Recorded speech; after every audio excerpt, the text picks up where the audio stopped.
Hello, and welcome back to another video. This is the 8th episode of the story in which the Sandaime is forced to use a kinjutsu stolen by the Shodaime to help Naruto survive. Now, with the incredible power of Jiongu on his side, Naruto is ready to shake up the ninja world and show his power. Don't forget to like and share the video, as well as subscribe to the channel. So, let's get started.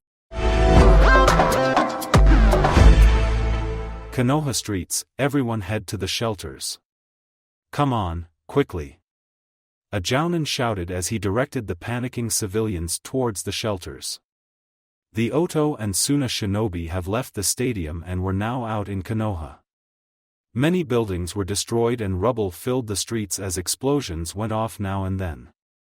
Ibiki was standing on a roof coordinating all of the Konoha shinobi that came to him for orders. The Kyumo shinobi were rushing through the village assisting them when possible. What's the status of the South Gate? Ibiki asked a communicator shinobi. Communicator shinobi specialized in short long-range communications. They were made up of Raiton users to transmit messages from one position to the next. They carried large radios on their backs to transmit their messages.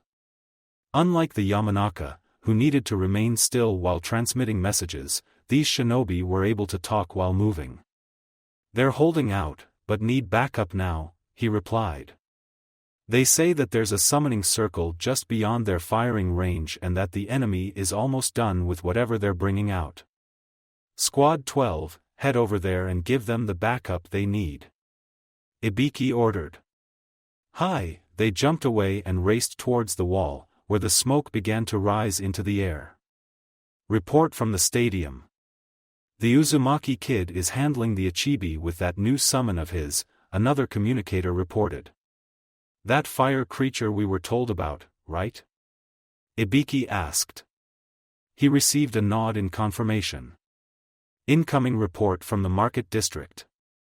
Those lizard creatures are assisting us in defeating the invaders, Kyumo shinobi are doing so as well. Tell all of our men that they both are on our side. I don't want to hear the Hokage complain about deliberate friendly fire, Ibiki ordered. Speaking of the Hokage, has there been any progress with taking down the barrier? Negative, he's still trapped in there. Ibiki let out a growl of frustration. We're responding well to the threat, but we still need more support. The Ichibi is being taken care of, and Kyumo's giving us their support, along with those lizard creatures that came from the big one that Uzumaki summoned, Ibiki thought. But now we're starting to spread ourselves thin. The invaders had planned for this to happen but didn't expect us to receive support. All we can do now is hold out until it's time to launch the counterattack. Marketplace, Katan, Mouse Hairball. Yujito cried as she released the homing fireballs to rain down on the enemy. Oto and Suna shinobi alike screamed in pain as the flames roasted their skin. You're mine. Asuna shinobi shouted as he swung his katana at Yujito's neck from behind her, only to have it caught by another blade. Raiton, lightning stream. Omoi shouted as he channeled lightning chakra through his blade and into the opponents, who screamed as he was electrocuted. Thanks, Omoi, Yujito thanked as she got up. You need to watch your back. Yujito, Omoi told her. You're leaving yourself open and that could be fatal, which could leave me to take the blame for your demise and Kyumo losing the Nibi. And what if Raikage-sama decides to punish me for my failure to protect you? He might use his iron claw and dash Omoi. Yujito yelled, breaking the genin from his rambling. You're overthinking this again. Hey, guys. Karui yelled as she clashed with an Oto shinobi. You wanna help out? Yujito flung some kunai at the enemy, who disengaged Karui to dodge the kunai, only to be run through by Omoi, who snuck up behind him thanks to the distraction. Let's move out to the next area. Yujito told them in a commanding tone. Hi, the other two nodded as the trio leaped away. Residential district, fight harder brethren. Repel these cowardly invaders. One of the Amaljae, a leader by the white markings on his skin, commanded as the rest of the beastmen fought on. Many of them had large spears or spiked knuckles for close combat, while others had bows and arrows, or large scepters. The ones with scepters were charging up, as one could tell by the fiery aura around them. Faraga! Several of the Amalgae shouted as they flung mighty fireballs at the Suna and Oto shinobi. The fireballs exploded into a mighty inferno that burned the invading shinobi. Excellent, Lord Ifrit will be pleased that the enemies of his summoner are being defeated, the Amalgae leader said. Excuse me. The Amalgae leader turned around with his scepter raised before he saw Shino and Hinata there. He spied the Konoha emblem on their headbands and lowered his weapon. Are you members of this village? He asked. Yes, your Lord Ifrit told us to assist you in battle, Shino explained. The leader nodded and said, very well, one of our warriors is engaged in battle with an enemy from the desert. Go there and search for Yalaj-ga, he will be the one you seek. Hinata and Shino nodded before they leaped in the direction that the Amalgae had pointed out for them. As they raced by, they saw bodies littering the street, both civilian and shinobi. This is horrible, Hinata whispered as she tried to hold in her tears. Don't worry, we'll get through this, Shino reassured her. Hinata nodded and the duo raced forward until they came upon a fight. Another Amalgae was facing off against Baki. The Amalgae was engaging in a dangerous dance of swordplay against the Suna Jounin. You're good, for a beast, Baki said as he lowered his blade. Your swordsmanship is atrocious, the Amalgae growled. I know that you originate from the desert, have the teachings of the mighty paladins sunk so low to this? Baki frowned and sheathed his sword before making several hand seals. I don't know who these paladins were, but there were never any in Sunagakure. The Amalgae growled and raised his blade. So the teaching of the Sultan Sworn has fallen to the ravages of time. A true shame as they were mighty. Warriors! Have a taste of my blade of wind. Baki shouted as he darted forward with a sword made out of the wind in his hands. The beast man raised his sword and blocked the attack. Impossible! Baki yelled. You call this a blade of wind? Pathetic. The Lady of the Vortex would kill you for this pathetic imitation. The Amalgae yelled as he shoved Baki back. The beast man then raised his sword and held his free hand to it as it began to glow red. Now I believe that the proper name for this would be Blade of Fire. The Amalgae yelled as he swung his sword and sent out a wave of fire at Baki, blowing him off of the roof. The warrior sheathed his sword and began to walk away. I refuse to be defeated by some overgrown lizard. Baki shouted as he rushed at the beast man with a kunai ready to strike, and the Amalgae had no time to respond. Juho, hak sunju ni sho. Hinata shouted as she raced out of her hiding place and struck the tired Jounin with swift strikes, sending him to the floor unconscious. Are you Yalaj-ga? Shino asked. I am, and who are you? Based upon your headbands I can see that you are a part of this village, the beast man said. I am Shino Aburame. And I am Hinata Hyuga. Yalaj-ga blinked and said, so you are the ones who are close to my Lord Ifrit's summoner. It is an honor to meet you. The honor should be ours, Shino said. You are, after all, a powerful warrior. The beast man was about to respond when he looked out to the distance. I am afraid that the pleasantries will have to wait. There is an invasion happening around us after all. Hinata nodded in agreement and said, Hi, let's go and save our village. As the trio raced through the city, Shino took the time to speak to Yalaj-ga. I am curious, how many of these primals are there? I have never heard of anything like them before. It is not surprising, Yalaj-ga began, as Lord Ifrit and his brethren were called to this world once, by a man you all know as the Rikudu Sennin. He called forth the primals to assist him in fighting a force known as the Jubi. To answer your first question, there are 12 primals, each with their own set of followers, save for 2. Each one has a unique power that cannot be imitated by any other means unless they were taught. Who is your leader? Hinata asked. I mean, who is the leader of the primals? I cannot speak who he is, but I can tell you that he is the most powerful of the primals, as he once tore the world asunder, the Amaljae explained. But now, he slumbers. Look!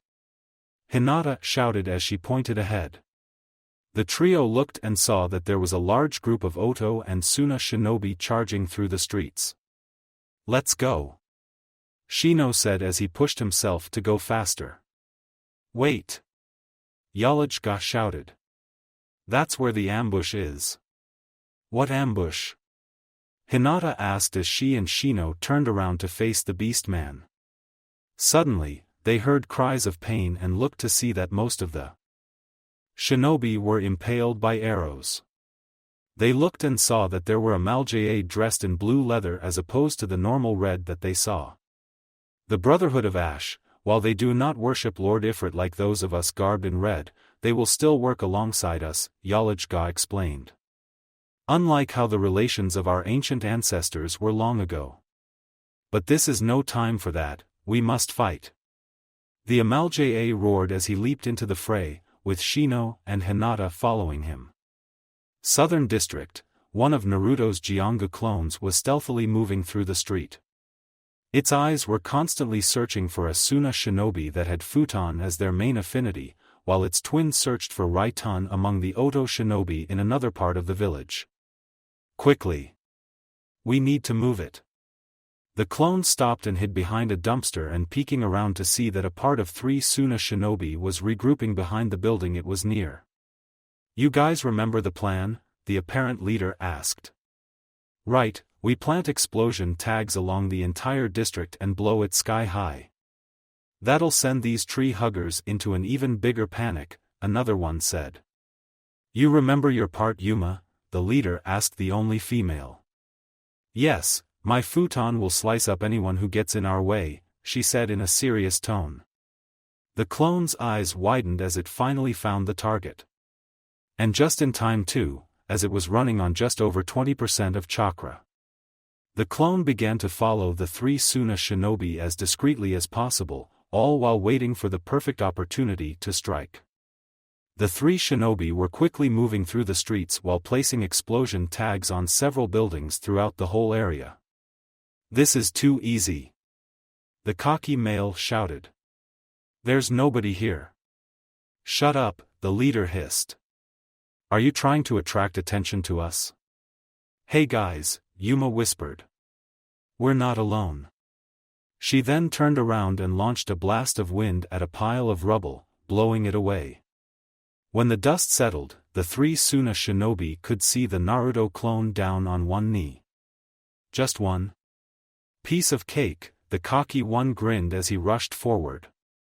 Wait, you idiot, the leader shouted. But cocky shinobi ignored him as he rushed the clone. The clone merely dodged the sloppy taijutsu and jumped back a safe distance before creating a spear of threads and thrusting it forward. The shinobi sidestepped the attack and thrust his fist forward at the clone, who just let its head split apart and allow the fish to pass through. What the hell? The shinobi shouted as he jumped back. The clone then flung its arms forward, separating them from its body, and grabbed the shinobi by his shoulders before slamming him down on the ground. Futon, air blade. Yuma shouted as she blew out a blade of wind that sliced up the threads connecting one of the clone's arms to its body, allowing her partner to break free from the bindings. What kind of freak is this? The shinobi shouted. Suddenly, there was a crack of lightning and the trio moved as a lightning bolt struck down where they were. Everyone looked up to see a serpentine figure on top of the building. The figure sprouted wings and leaped off before landing next to the clone, creating a small dust cloud. When the dust cleared, the figure was revealed to be a crimson dragon with 2 claws that had 5 fingers. It had no hind legs and had an arrowhead tail that lazily swished back and forth. Its head had 2 horns on the top of its head pointing forward, and 2 horns on the bottom of its head, just behind its jaw, also pointing forward. On its back were large dragon wings with one thumb that were folded back. Its mask had light blue markings in the designs of lightning bolts and was in the shape of a dragon, complete with a movable jaw filled with sharp teeth. The Jiongu clone just glared at him, disappointed that it didn't get its heart first. The dragon just seemed to grin and make a laughing motion. "Who the hell are these freaks?" the cocky shinobi shouted. "It doesn't matter, just kill them," the leader shouted as he and his team raced forward. Lightning surged from the dragon's four horns and it reared its head back before shooting it forward and unleashing a lightning bolt that struck the ground in front of them, sending up a cloud of dust. The remaining Jiongu clone turned its remaining arm into a scythe and prepared for an attack. Sure enough, the cocky shinobi emerged from the dust cloud and raced towards the clone, who swung its scythe at its opponent, who managed to block it with a kunai. The clone then backed away, making the shinobi stumble before he was rammed by the dragon, two of its horns puncturing the flak jacket and causing him to bleed. Futon, Detapa. Yuma exhaled a great gust of wind that sent the two flying away. "Yuma! Take care of those two. I'm going to get some medical attention for this idiot," the leader ordered as he picked up the wounded shinobi and escaped. The dragon made a motion with his head to go after them, but the clone shook its head, saying that the shinobi in front of them was more important. They then shot at Yuma and began to relentlessly attack her. She was having a hard time fending off the scythe and claws as they were attacking non-stop. The lightning dragon then leaped back and shot off another bolt of lightning that forced Yuma to separate from the clone. The clone launched itself after her and swung its scythe arm at the kunoichi. Futon, wind burst.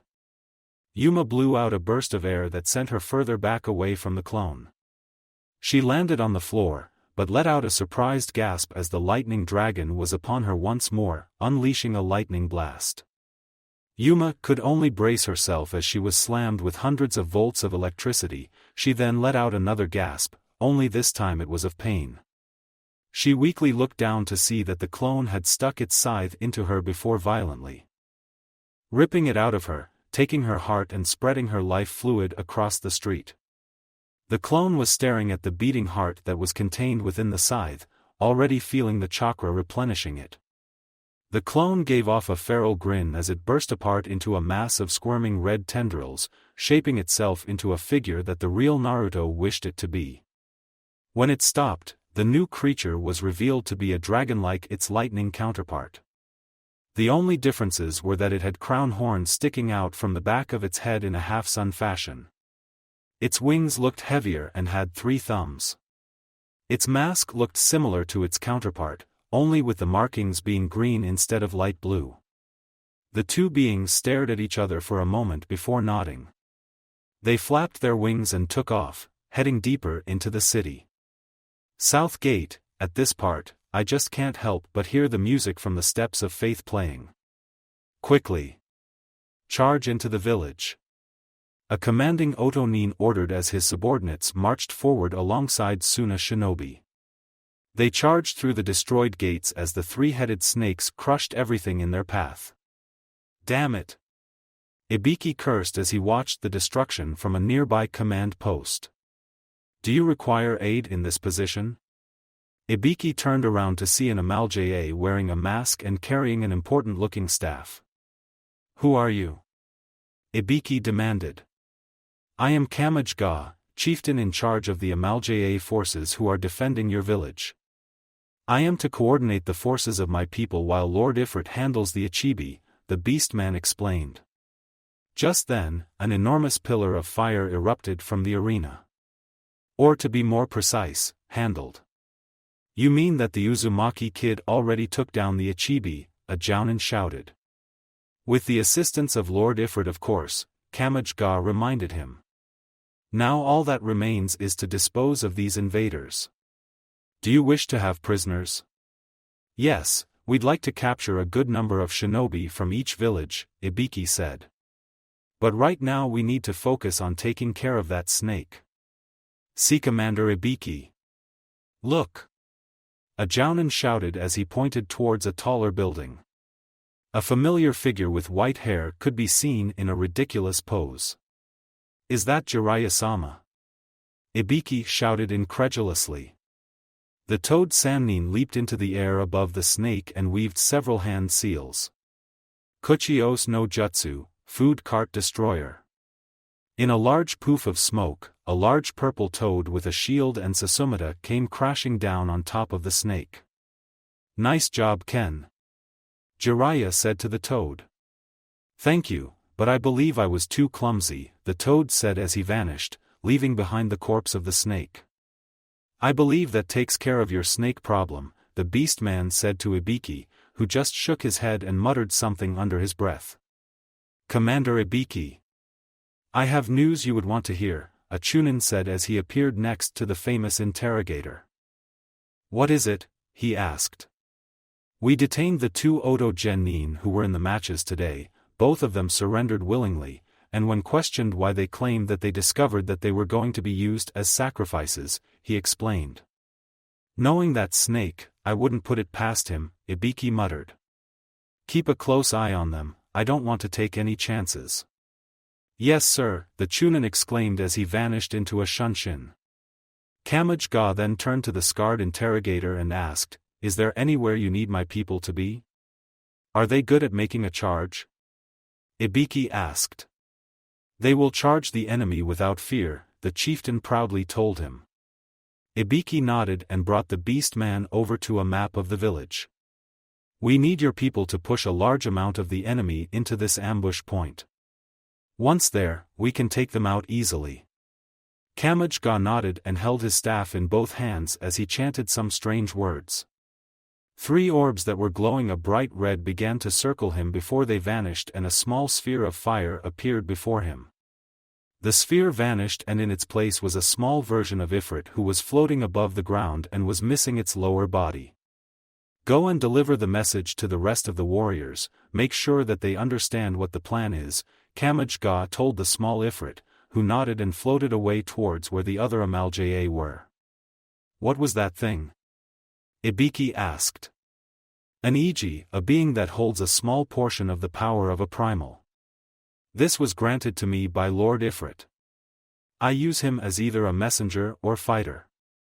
Suddenly, a tornado infused with lightning shot down from the sky and blew away several enemy shinobi. Everyone looked to the sky and saw Naruto's twin dragons shooting toward the battlefield. Ibiki couldn't help but laugh. "I had a feeling that kid would try to finish getting the 5 elements for his little collection." "Indeed, young Naruto has been taught to capitalize on an opportunity if it is presented to him," Kamage-ga said. Both leaders watched as a large group of Amalja warriors charged from one side of the city. The invaders were slowly being overwhelmed by the might of the Amalja, Konoha, and Kyumo forces, and were slowly being pushed into a large area full of destroyed buildings, all while the twin dragons sent lightning-charged tornadoes at them along the way. ANBU forces then appeared along the rooftops, surrounding the invaders, along with the Brotherhood of Ash, all of them bearing bows and arrows. Yalaj-ga, Hinata, and Shino appeared behind the blue-clad Amalja. "What's going on?" Hinata asked. "I suggest you two look away," Yalaj-ga told them. "A trap is about to be sprung upon the invaders. And I do not think that you might be able to stomach the intensity of this event." The 2 members of Team 8 nodded and turned away. Hinata took extra precautions and covered her ears, and Shino decided to follow her example. "What the hell is this?" an Oto shinobi growled. "Our counterattack," Ibiki said as he looked down on the invaders as raised his right hand, Kamage-ga doing the same. "Normally we would take you all in and interrogate you," Ibiki began. "But I'm not in the mood right now, so you're all going to die." With that, the 2 leaders brought their hands down and their forces unleashed a storm of kunai, shuriken, and arrows upon the invaders. Their screams of agony echoed through the empty streets until it was all over. Ibiki turned towards the ANBU behind him and ordered, "Search for any survivors and bring them in. I and Enko are going to have some fun later." The ANBU operative silently nodded and went to inform the rest of his team. Are our services required elsewhere? Kamage-ga asked. I'd like you guys to stick around for a little while longer, Ibiki said. We have no idea if another village will try to take advantage of the situation. You are allies of our Lord Summoner, it would disgrace us to leave you in your hour of need, Kamage-ga proclaimed as he went to the other Amalja that were waiting for his command.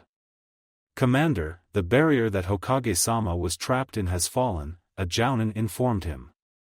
Well, send in a team over there and find out what the hell happened. Ibiki practically screamed into his ear. Why yes, sir. The Jounin shakily replied before he gathered a team and began to head towards the arena.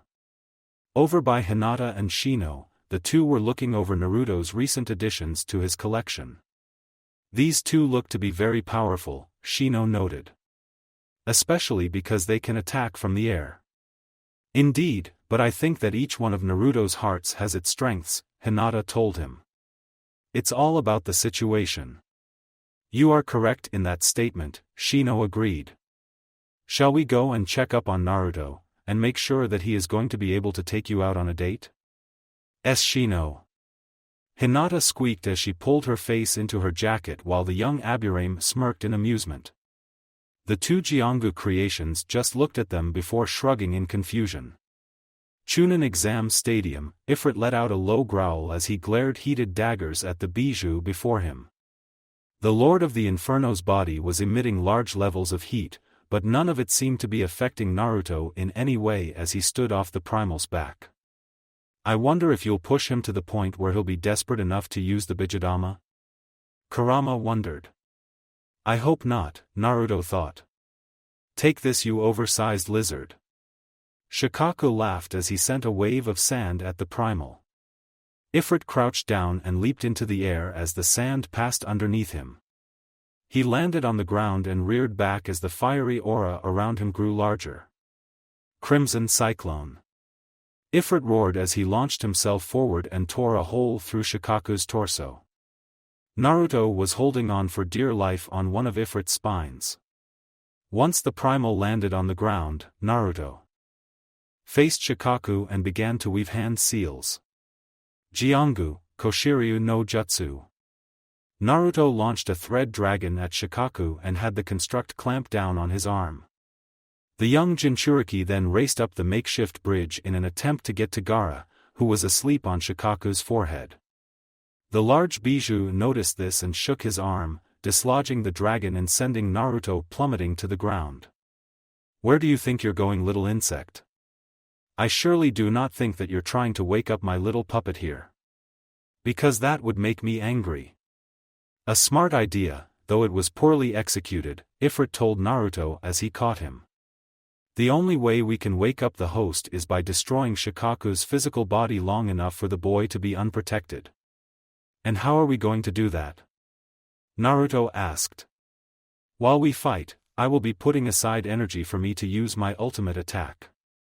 Due to my element being over the fire itself, it will destroy his body of sand, Ifrit explained as he slammed his claw on the ground and raised a pillar of fire at Shikaku's feet, turning them into a glass and letting out a fireball from his maw that impacted against the bijou's chest, sending him reeling back.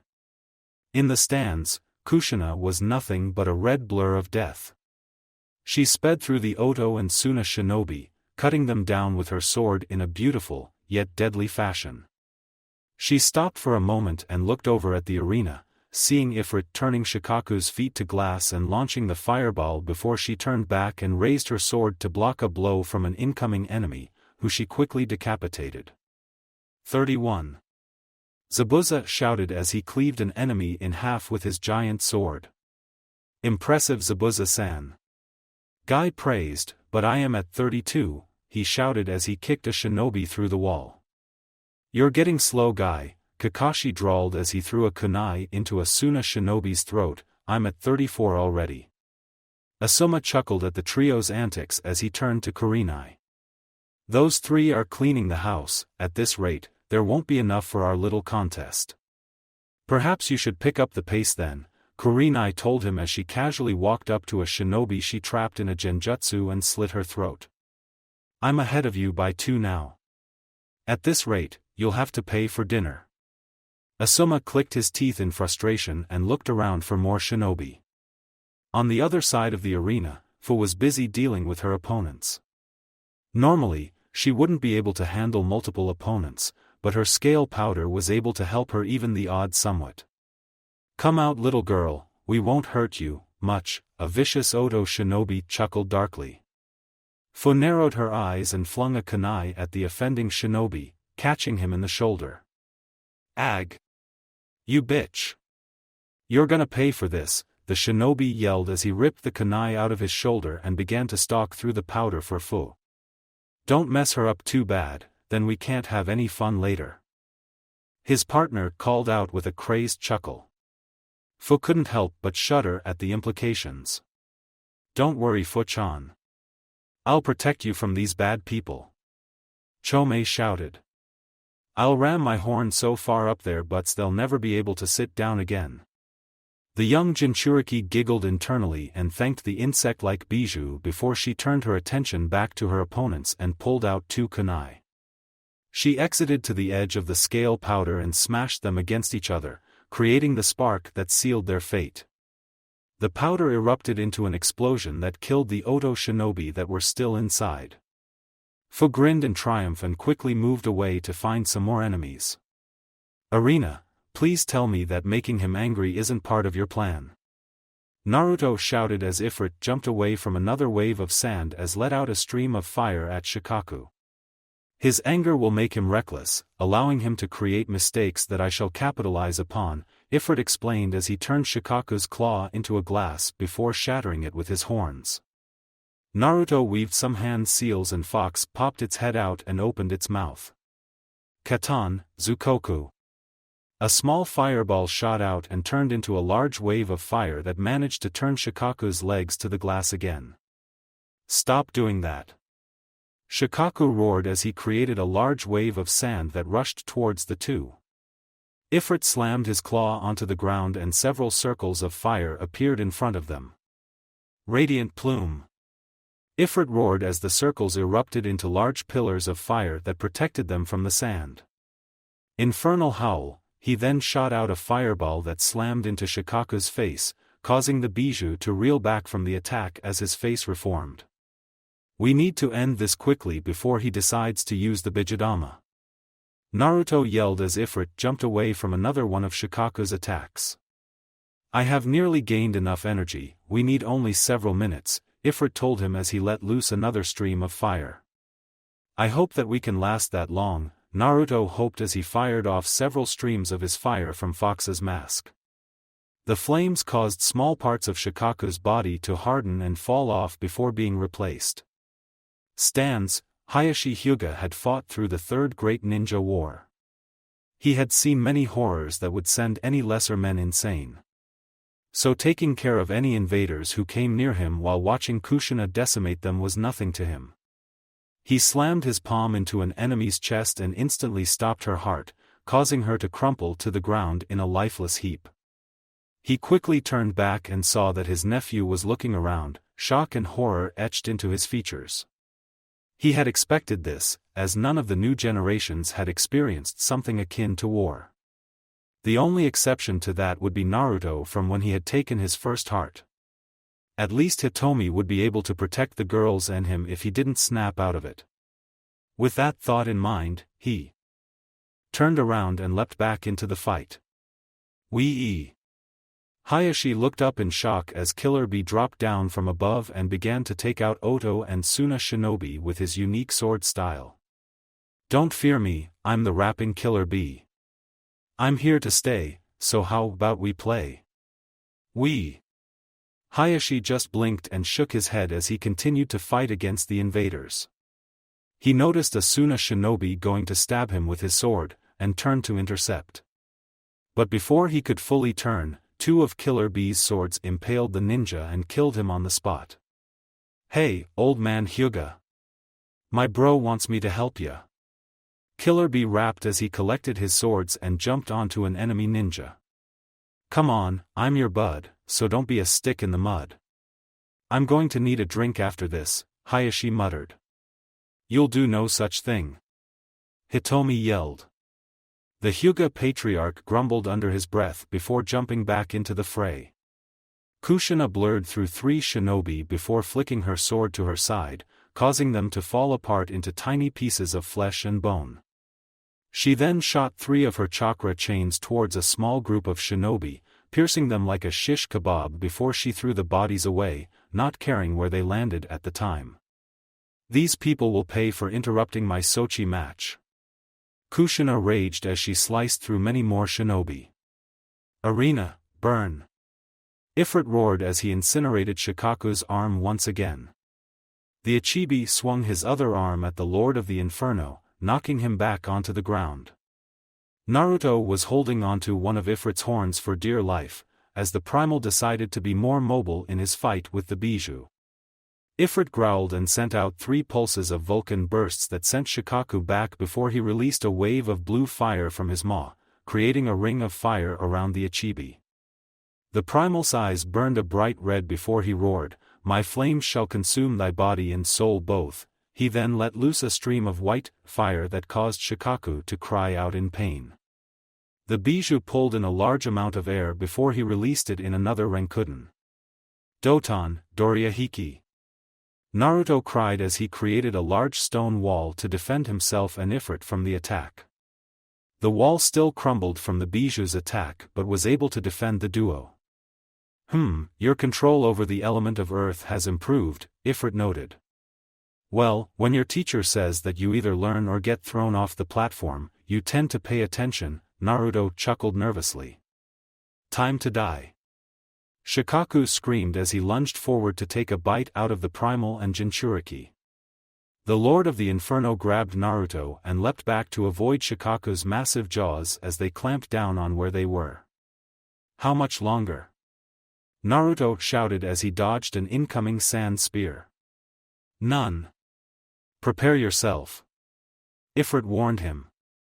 Naruto nodded and jumped off of the primal's back as a ring of flames orbited the Lord of the Inferno. Succumb to the Inferno.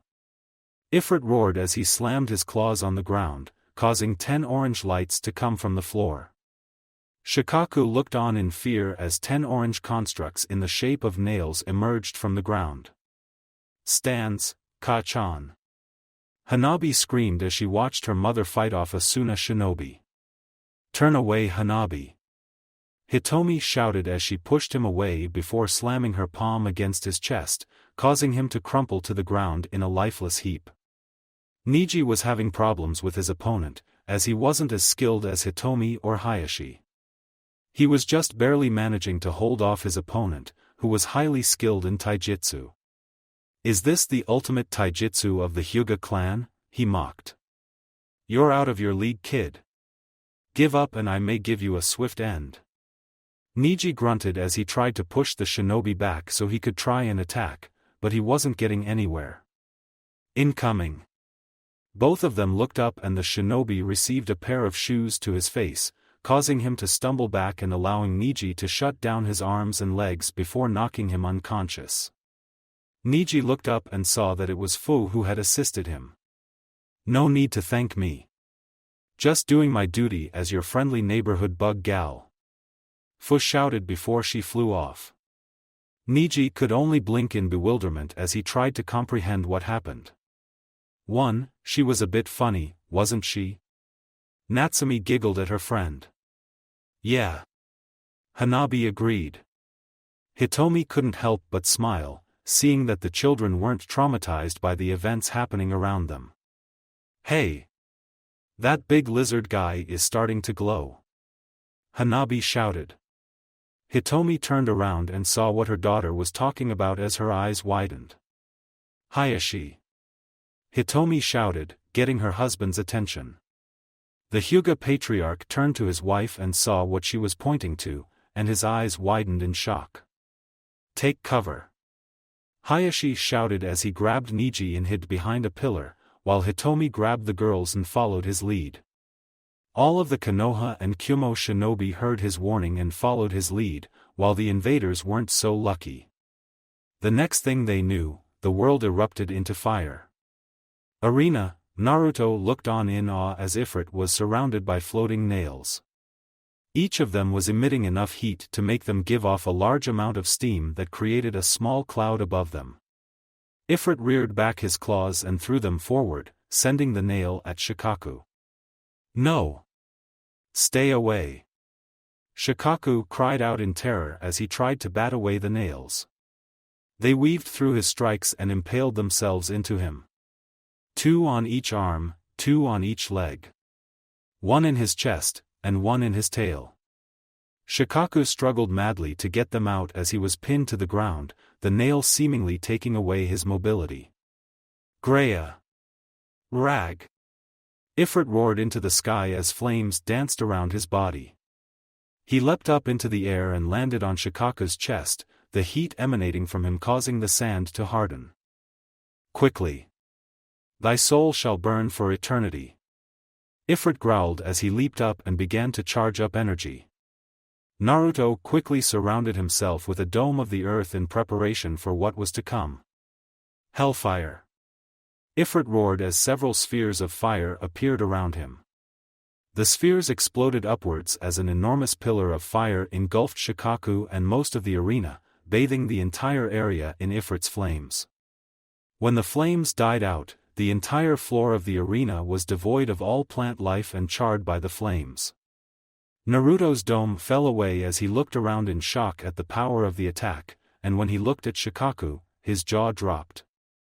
The bijou was turned into glass, no part of the sand remained in view except for a small sphere on the bijou's forehead. Ifrit raised his claw and slammed it down on the glass bijou, which broke instantly.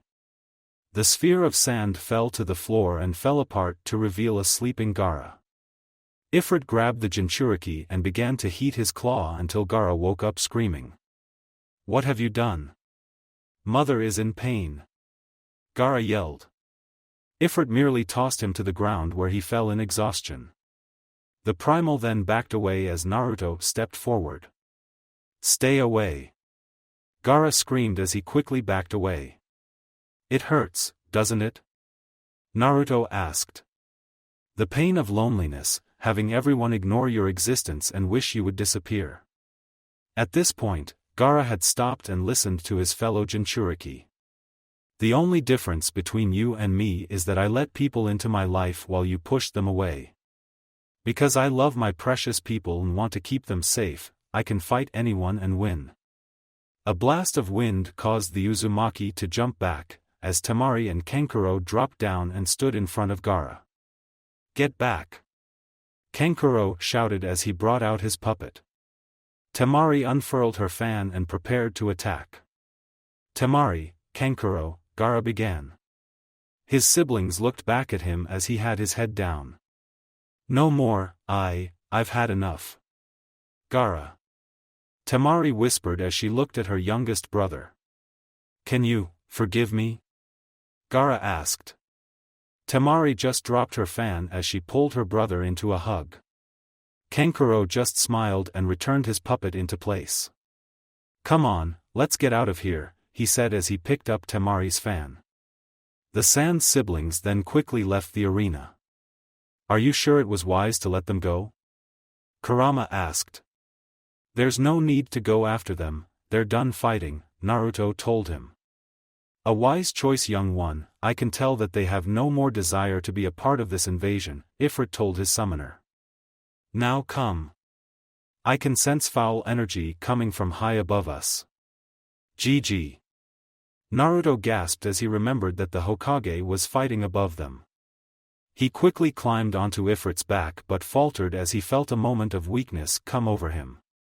You have expanded much chakra in this fight, not to mention you have not had much time to rest from your previous fights, Kurama told him. If the need arises, we may have to use that to assist your leader, Ifrit said.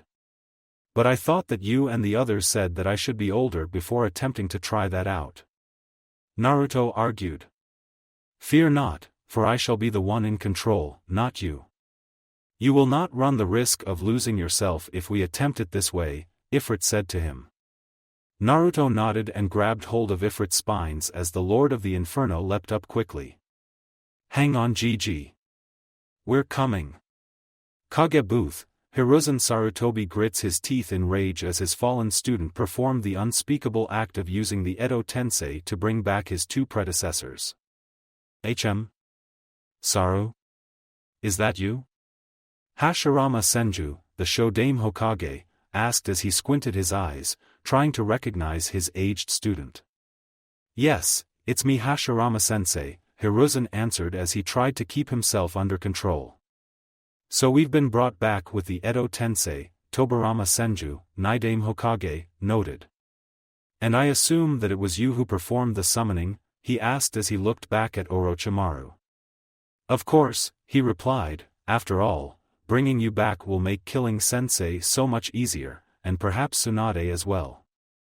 Hashirama perked up at the mention of his granddaughter.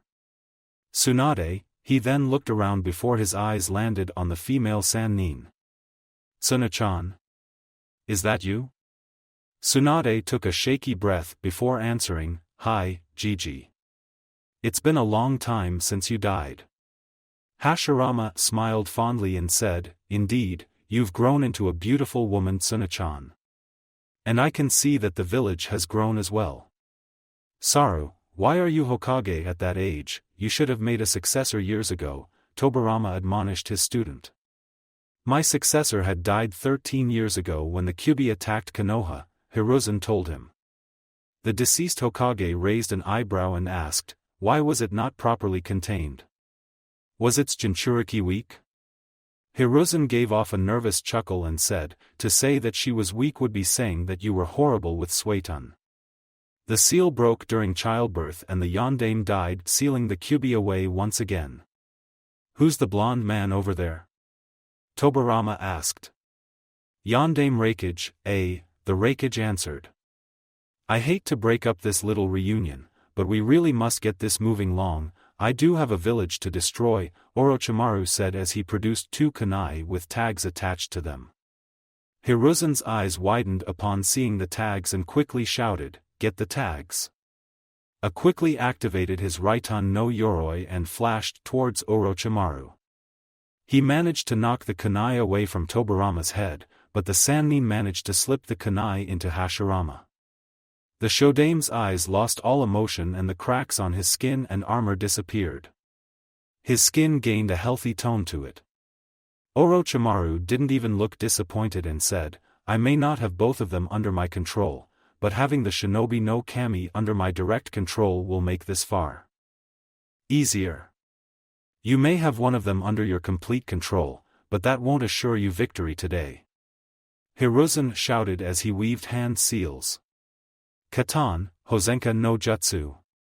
The aged Hokage breathed out a swarm of fireballs at the three opponents. Hashirama scowled as his body moved on its own, having no control over anything other than his thoughts and voice.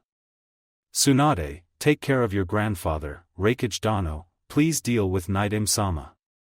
I shall deal with my fallen student myself. Hiruzen told them as he jumped towards the snake Sannin. Orochimaru licked his lips in anticipation and met his former sensei, exchanging a kick that both of them blocked. Hiruzen aimed a punch at Orochimaru, but he was blocked as the Sannin put his arms in an X-guard. Why sensei?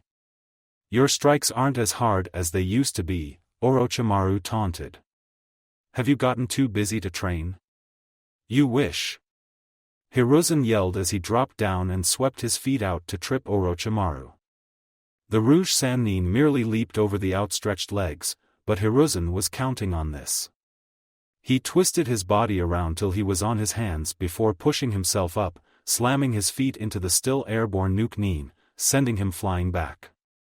Hiruzen then flipped to his feet and began to weave more hand seals. Doton, Doryuden no Jutsu. An earthen dragon burst through the roof before firing off a barrage of mud balls at Orochimaru.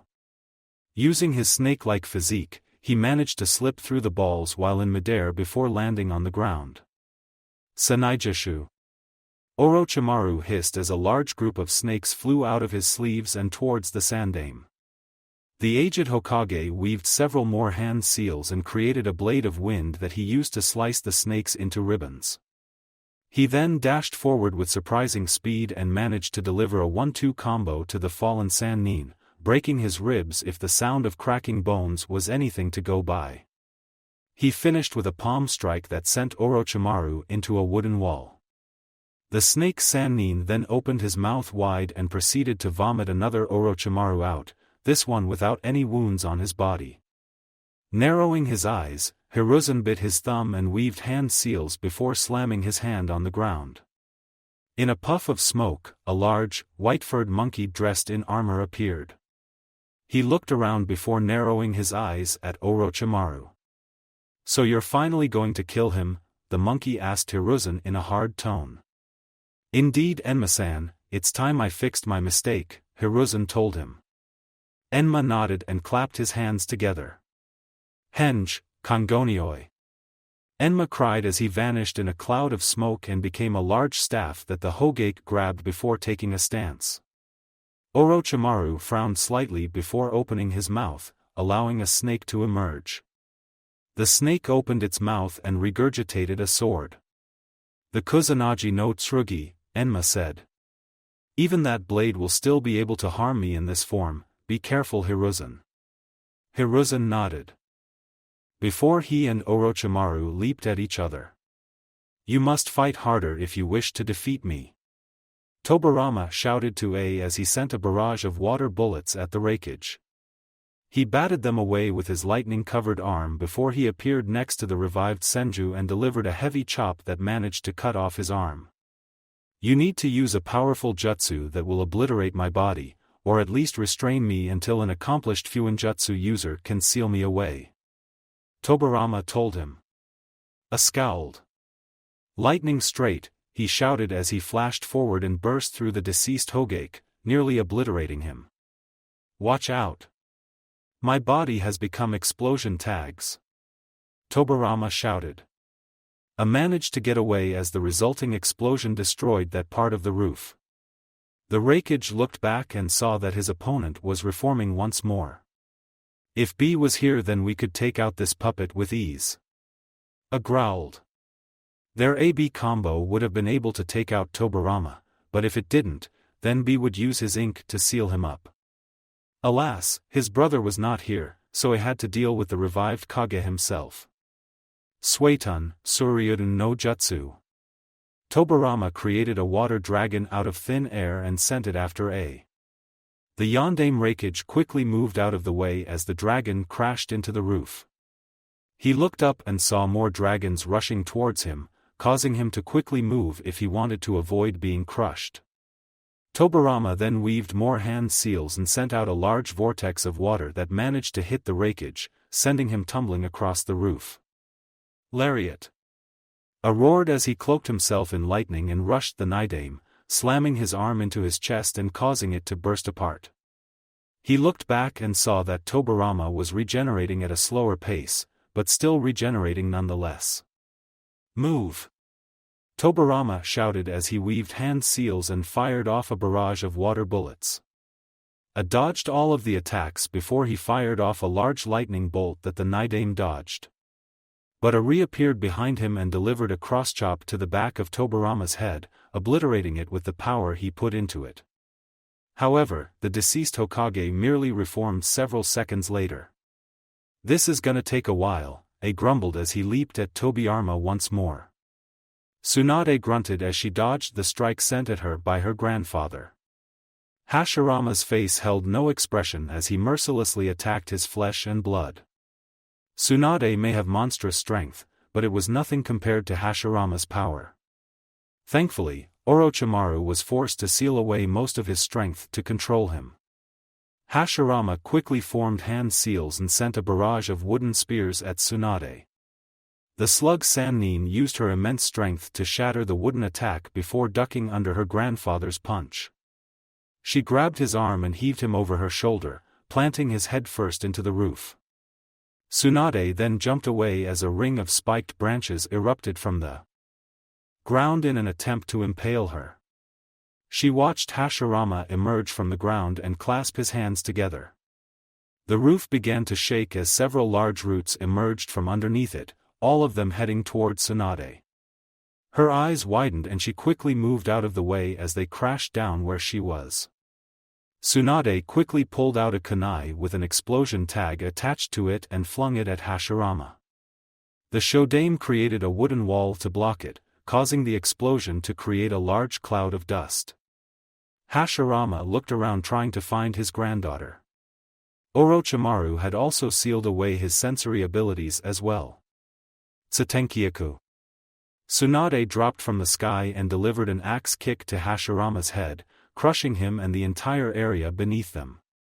She jumped away and saw that the Hokage was slowly reforming. "How did that not take care of you?" she muttered as she prepared to attack once again. Hashirama said nothing, but if he were able to he would praise Tsunade for her immense strength.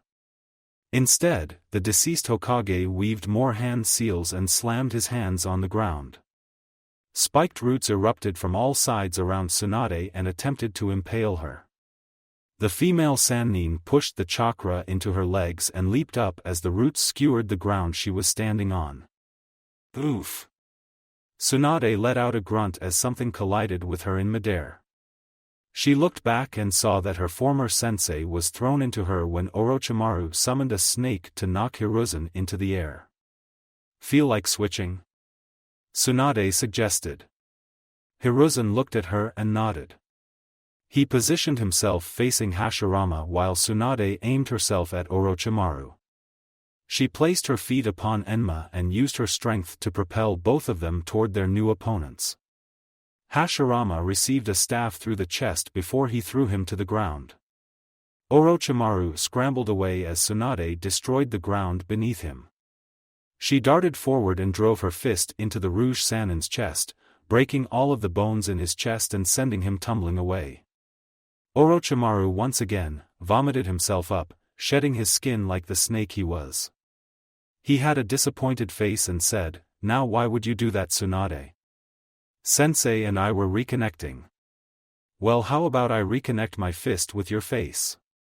Tsunade shouted as she exploded forward, intending to rearrange Orochimaru's face permanently. Was brimming with rage. None of his attacks were able to take down the revived Nidaime, no matter how much power he put into them. The only positive part was that he was quick enough to avoid all of his attacks. Suetun, Daibakufu no Jutsu. Tobirama created a large vortex of water and sent it towards the wreckage. He flashed away once again as the attack tore apart a good chunk of the roof. He appeared before Tobirama and grabbed him by the face. Iron Claw. Roared as he slammed the Hokage to the ground. He then lifted his leg and slammed his supercharged foot into Tobirama's chest, driving him deeper into the tile. Jumped away and began to breathe harder. His fight was beginning to take a toll on him. Fighting an opponent that was revived by the Edo Tensei was very taxing, especially because they would just get back up again. Once again, Tobirama was getting up and reforming, causing A to let loose a string of curses that made the red-haired Odo ninja powering the barrier blush. Reikage Dano. Hiruzen shouted as he fought off Hashirama. "Try throwing him into the barrier. That should eliminate him and free his soul." A nodded and raced behind Tobirama and heaved him into the air before jumping after him. He gripped the deceased Hokage's legs and began to fall like a meteor. Liger Bomb. Crashed down to the ground and slammed Tobirama underneath him before discharging a large surge of electricity. Suddenly, Tobirama exploded and sent a flying back. The Nidaime had once again changed his body into explosive tags and detonated, this time at point-blank range. He reformed once more and began to weave more hand seals. Suetun, Suryuden no Jutsu. More water dragons rose from the water in the air and made a beeline toward the downed wreckage. A's eyes snapped open and rolled out of the way and managed to dodge most of them, but two impacted against his chest and threw him back some more, sending him tumbling until his back hit a stone wall that Hiruzen had raised to defend against Hashirama. Got up with a groan and looked to see Tobirama rushing towards him with water coiled around his arms like drills. He rolled out of the way as the drills pierced through the stone where his head had been. Delivered a hard punch that sent the Nidaime flying and leaped after him. Hiruzen was hard-pressed against Hashirama. The Shodaime was powerful, even with most of his power sealed away to keep him under Orochimaru's control. His Mokuton was still a deadly weapon, while his enhanced strength was as destructive as always. The Sandaime jabbed his staff into Hashirama's gut, but the Shodaime grabbed it and swung both the transformed summon and Hokage around before tossing them away. Hiruzen used Enma to land safely before he flung shuriken at the deceased Hokage and flashed through some hand seals. Shuriken Kage Bunshin no Jutsu, the small group of shuriken instantly became hundreds. Hashirama flashed through his hand seals and summoned a dome of wood that defended him from being shredded apart. Several roots suddenly shot out of the ground in an attempt to impale Hiruzen, but he managed to jump out of the way in time. He then used his staff to smash apart the roots when they came at him again. The Sandaime flashed through more hand seals and released a stream of fire that burned the ground between the two opponents as they raced towards Hashirama. The flames vanished after a while and Hiruzen looked around for the Shodaime. Feeling his sixth sense tingle, Hiruzen jumped away as Hashirama exploded. From the ground beneath him, the chakra covering his fist showed that he had enough power in that to blow Hiruzen's head clean off. A root followed Hashirama, who used it to jump after his opponent, intent on making his fist connect with Hiruzen. "You should avoid that," Enma shouted to his summoner. "I know." Hiruzen yelled back as he dodged the attack. Seeing an opening, Hiruzen jabbed his staff into Hashirama's back, sending him flying towards the barrier. Unfortunately, a wall of roots managed to catch the deceased Shodaime before he could make contact. Hiruzen cursed in frustration as he prepared to attack once more. Suddenly, the barrier began to flicker, causing all 6 combatants to cease movements. The Edo Tensei merely ceased as their auto-battling skills caused them to stop due to this unknown event, in preparation for anything to come. Outside the barrier, the ANBU that had gathered there looked on with a mixture of worry and frustration. Worry for their Hokage and loyal Sannin, and frustration for not being able to assist them in battling the snake Sannin and his puppets. They heard a large eruption behind them and looked back to see a massive pillar of fire coming from the arena. "Should we investigate?" one of the ANBU asked his commander. "No, Uzumaki has handled the Ichibi," she replied. "And we must be here when the barrier falls so we can assist Hokage-sama." They heard a loud crash behind them and saw Naruto and Ifrit on the roof. The Lord of the Inferno approached the barrier and inspected it closely. "A barrier of fire, how simple," he scoffed. "How can he just dismiss that thing like it's nothing? Not even we can break it open," an ANBU shouted. Ifrit turned to him and said, "All flames are mine to command, not even these can resist my will." Okay, enough with the boasting," Naruto said to him as he approached the primal. "So what are we gonna do?" "Stand before me," Ifrit ordered. Naruto complied and stood before him, his back towards the primal. "Clear thy mind, focus on my voice," Ifrit said. Naruto closed his eyes and did so. "Feel mine flames as they wash over thee, accept them as they enter thy soul. I shall guide thee, and prevent thou from succumbing to the inferno. Receive my flames and be reborn." Ifrit's eyes then widened and he released a roar as he crumbled to the ground. His form burst into red spheres of light before it entered Naruto's body. Naruto's eyes snapped open and he hunched over, a bright light emanating from his body, blinding the ANBU. His heart quickly jumped out of him and raced to the side. When they looked again, the ANBU's eyes widened in shock. Naruto was hunched over, his body seeming leaner and tougher. There were small patches of red scales on various parts of his body, each emitting a small amount of heat. Horns were growing from the sides of his head, not unlike the ones Ifrit possessed. His hands had turned into claws and large spikes growing out of his elbows. From his back, ripping through his clothes, were 4 large spines, in the same arrangement as the primals. His eyes had turned into a burning orange, and his hair had taken on a reddish hue. Mindscape, get off me! Kurama roared as his face was planted into the water underneath him. On his head were both Naruto and Ifrit. As soon as the Lord of the Inferno appeared, he jumped up and landed on the biju's head, causing his head to fall to the floor at the sudden weight. You should sit on Shikaku. Not me. Kurama roared. Would you rather my brother sat here instead? Ifrit asked, already knowing the answer. Never mind, Kurama grumbled, not in the mood for a mountain to fall onto his back, again. Naruto snickered. You're scared? What happened to the strongest biju who knew no fear? Kurama gave him a deadpan look and said, okay, you can get sat on by that walking mountain. Afterward, you can tell me how it feels. Naruto gulped at the thought and immediately turned around, not wanting to imagine himself becoming a pancake. Kurama gained a victorious smirk on his face as he let out a devilish chuckle. Allow me to take control, Ifrit told him.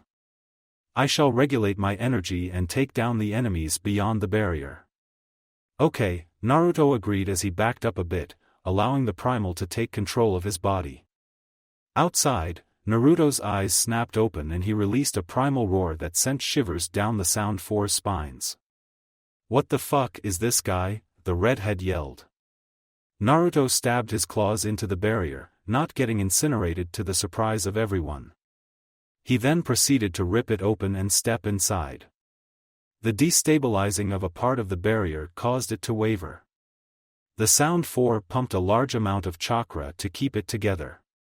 Naruto then raced forward through the small forest created by Hashirama's attacks before he emerged on top of a stone wall. Naruto? What are you doing here? Hiruzen screamed, close to having a heart attack at seeing his surrogate grandson inside the warzone. Fear not mortal, Ifrit's voice said from the reddish-blonde mouth. My summoner is unharmed. He merely desired to save you, so I gave him this opportunity. However, I have taken control to make sure that he does not lose himself to this power. My, you're such an interesting child, Naruto-kun, Orochimaru purred as he licked his lips. You'll be such a joy to experiment on once I take you from here. Ifrit released a growl from Naruto's mouth and snarled, You disgust me, pathetic mortal. You reek of such taint, it is surprising that you are not a paragon. Such an existence must be purged from this world with extreme prejudice. Kukuku, Orochimaru chuckled. Kill me? I'm afraid that's not possible, now please stand there like a good boy while my puppets capture you. He then snapped his fingers and Tobirama broke away from A and darted towards Naruto. The Raikage stumbled and raced after the Nidaime. But was just too slow this time. Ifrit raised Naruto's arm and backhanded the space to his right. Tobirama appeared just in time to receive a hit that sent him flying, leaving everyone, sans Hashirama, with their jaws dropped. Speaking of the Shodaime, he sent out several routes to capture the Jinchuriki. Ifrit let loose a wave of fire that burned the wood and continued towards Hashirama.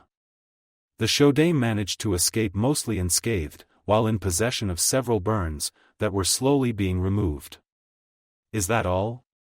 Ifrit asked in an uncaring tone, trying to rile up the fallen Sannin enough to force him to make a mistake he could capitalize on. True to his predictions, the Sannin growled in frustration and gripped the handle on his sword tightly. Hiruzen saw he was distracted, and slammed his staff into Orochimaru's chest, sending him flying and breaking his ribs if the snapping sound was anything to go by. Orochimaru landed in a heap before he vomited himself up once more. And I thought that I had seen everything, Ifrit sighed. He then leaped up and slammed down onto the floor. Underneath the two deceased Hokage, pillars of fire erupted and almost burnt them to ashes. They managed to prevent themselves from being completely obliterated. Tsunade slammed her fist into the ground, causing a large boulder to shoot up underneath her grandfather, sending him flying into the air. Ifrit then leapt up and slammed a flaming fist into Hashirama's gut, sending him to the ground. Tsunade then grabbed him by his legs and spun him around before sending him flying into the barrier. Unfortunately, a root caught him once more. Ifrit let out a growl of frustration before he slammed both claws into the ground, creating a ring of flaming circles that ended underneath the Shodaime once more.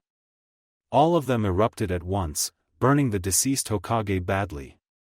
When the flames vanished, the Shodaime had lost half of his body, and the kunai that was embedded in his head on the ground turned into a puddle of melted iron. "Ah, Tsunade, you fought well today," Hashirama said with a smile on his face. "GG." Tsunade mumbled. "But now it's time I left, you should throw me into the barrier while I can't react," Hashirama told them. Tsunade slowly walked forward and grabbed her grandfather by the front of his armor before tossing him into the barrier, his body bursting into flames and vanishing, his soul returning to the pure world. To end one's flesh and blood is not an easy feat, but know that he left this world once more in peace, Ifrit told her before he leaped away. Tsunade took a moment to compose herself before she turned around and raced back into the fray. Ifrit landed before Hiruzen and Orochimaru, both combatants engaged in a heated battle. The snake Sannin stabbed forward with his sword, intending on running his former sensei through. The aged Hokage turned to the side before he swept Orochimaru's feet out from under him and slammed his staff into his chest once more. Only this time, he kept slamming it repeatedly, trying to turn everything in his chest into a paste. Orochimaru opened his mouth wide and sent out a snake that surprised Hiruzen, allowing Orochimaru to slither away to regurgitate himself once more. Except for this time, as soon as he exited his former skin's mouth, he was engulfed in a pillar of fire that burned him badly. Ifrit then appeared before the Sannin and shot his clawed fist into his gut, sending him back several feet before he unleashed a torrent of flames that engulfed everything in front of him. Hiruzen had to shield his face from the extreme heat that the flames generated. When the flames dispersed, Orochimaru was badly burned, his hair was almost completely burnt off, his skin charred, and parts of him looked melted. He shed his skin again, but this time it took longer than before, a sign of his chakra getting lower. Orochimaru himself noticed this and scowled deeply as everything was falling apart. His entire army was no doubt destroyed, the Ichibi was subjugated, and his former sensei was still alive. Suddenly, A and Tsunade landed behind the group, a sign that Tobirama was already dealt with. "You defeated Tobirama-sensei?" Hiruzen asked. "Yes," A replied, "I managed to stun him long enough for Tsunade to throw him with enough force to break through the water barrier he made, and into the barrier that surrounds us." "So you managed to defeat my puppets," Orochimaru stated. "No matter, I'll merely bring them back one day and kill you then." "I think not," Hiruzen stated as he stepped forward. "Sensei, no!" Tsunade shouted. "I know what you're planning to do. Don't do it." The aged Hokage turned back to his former student and smiled.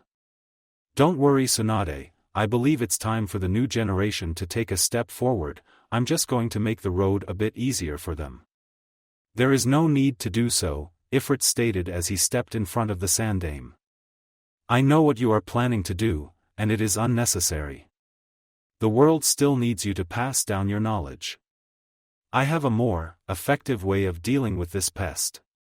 Ifrit slammed his hand on the ground and created pillars of fire that prevented Orochimaru from being able to move away. He then reared his upper body back and let out a low roar, a green light beginning to form within his jaw. He snapped his body forward and released a stream of green fire at Orochimaru. Unable to dodge, he crossed his arms in front of him to defend himself.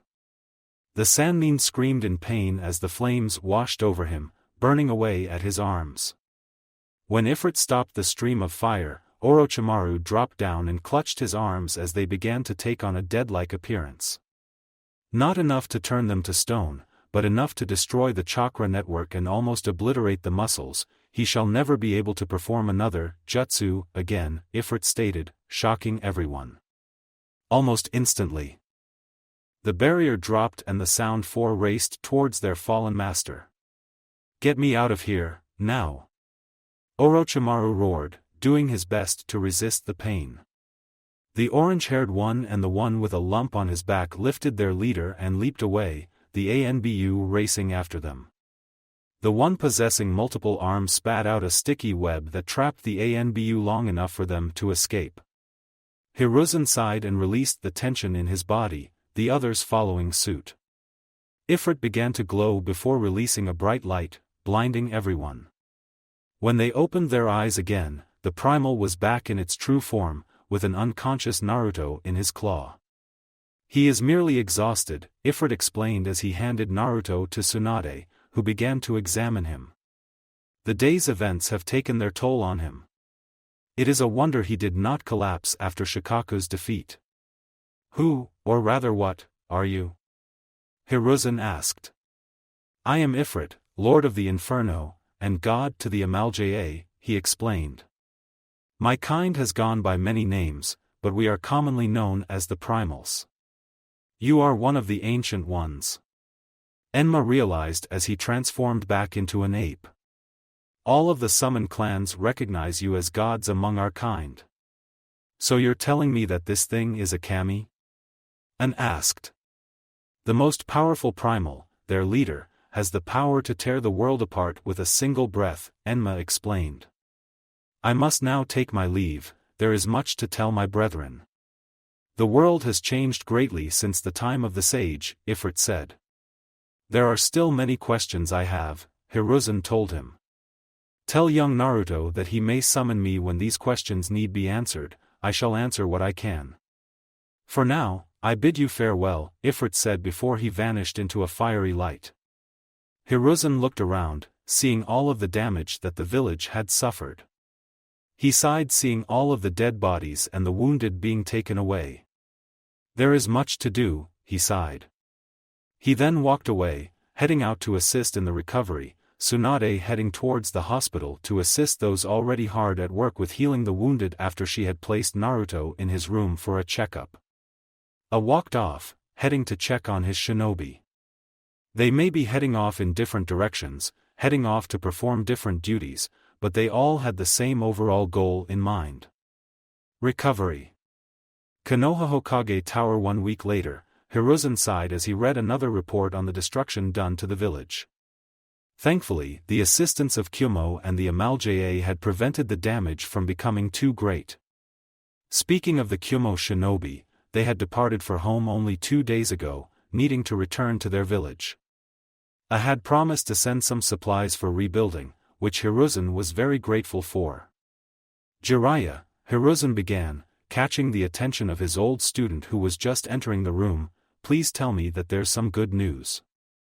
Well, the Sannin began, several buildings have been rebuilt, and with a better structure than before. Whoever did them, in the beginning, did a half-assed job. I'm surprised that they didn't collapse years ago. The Sandaime grunted in frustration. Another thing I'm going to bring up in the council meeting tomorrow.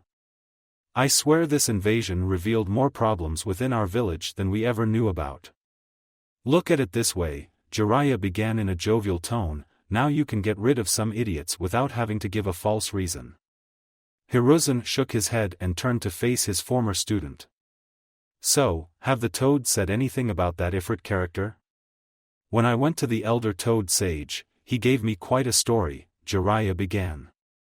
He said that he is a god created by the desires of the beings who worshipped him and that there are others like him, each one possessing different powers. What kind of powers? Hiruzen asked.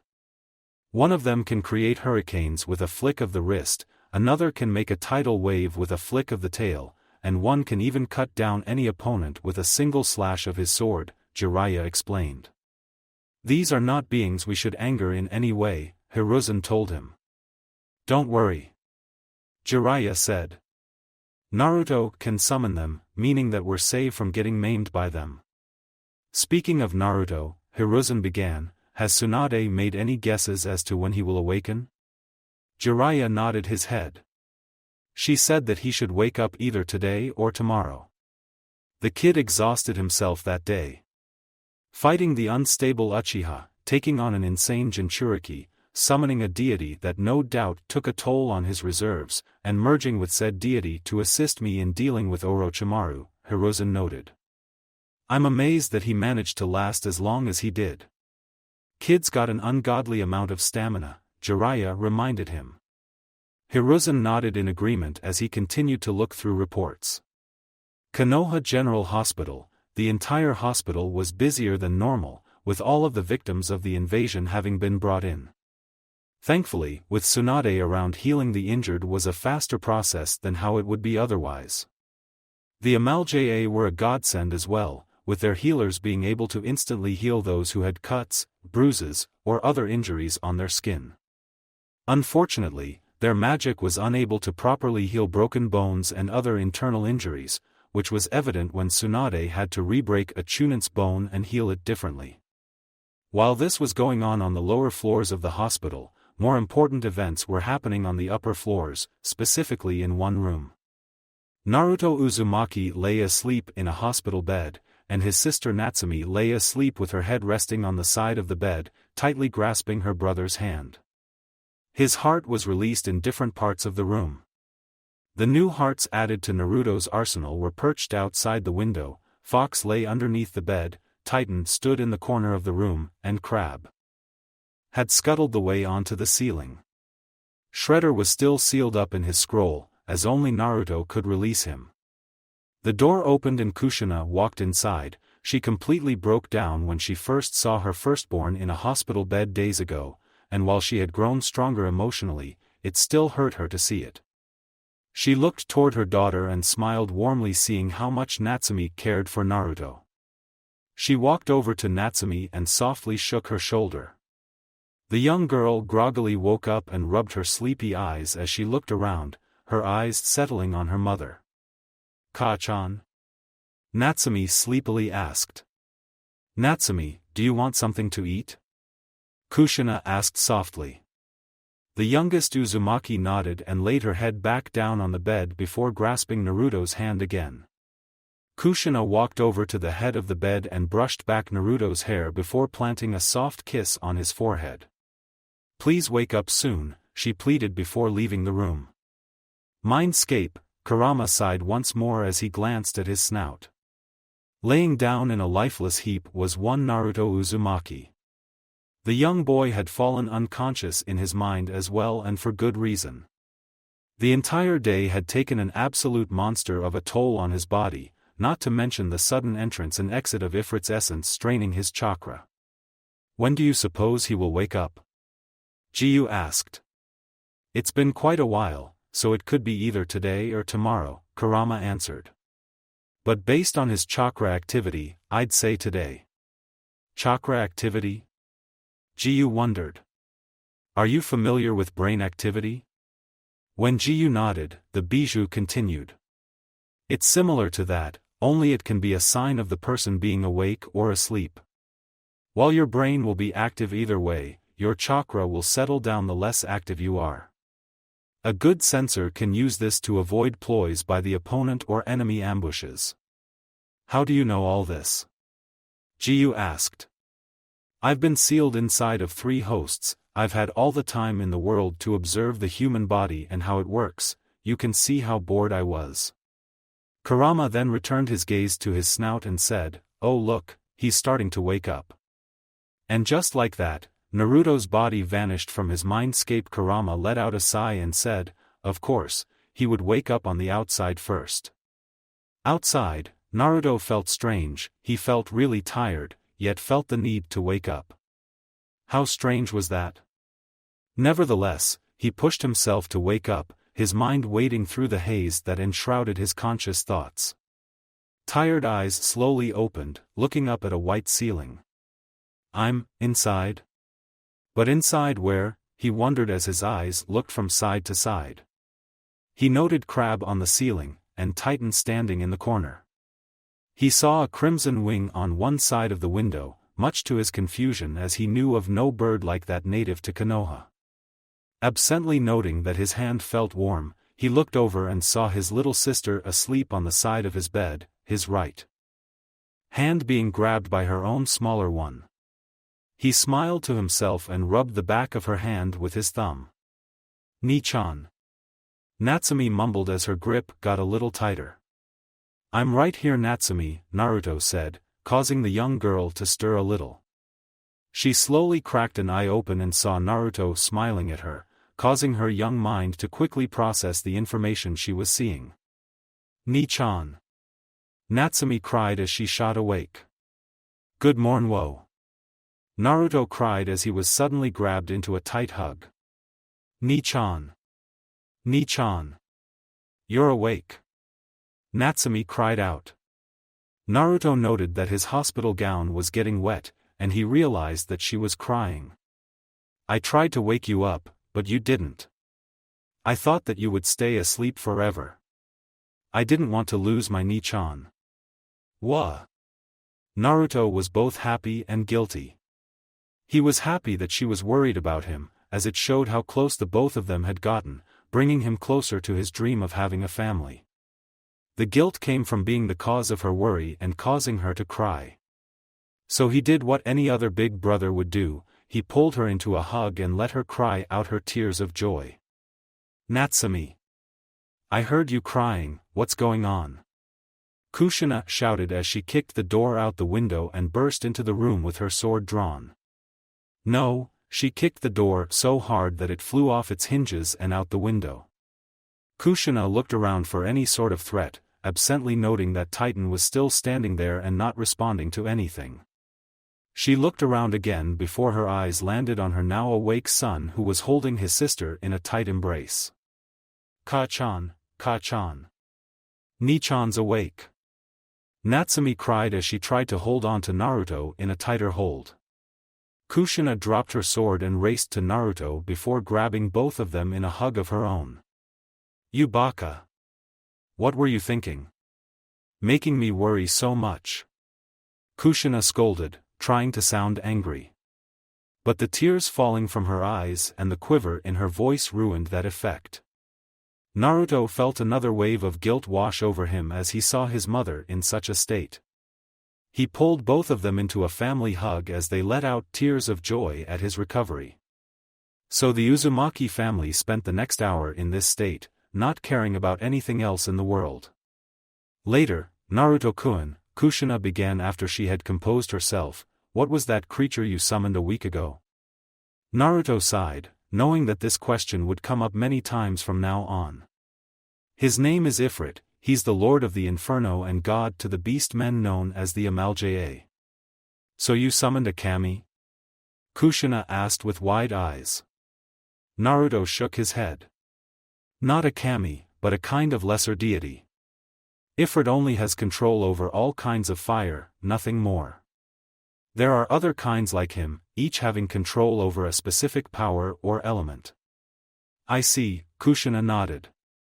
"How many other deities are there then?"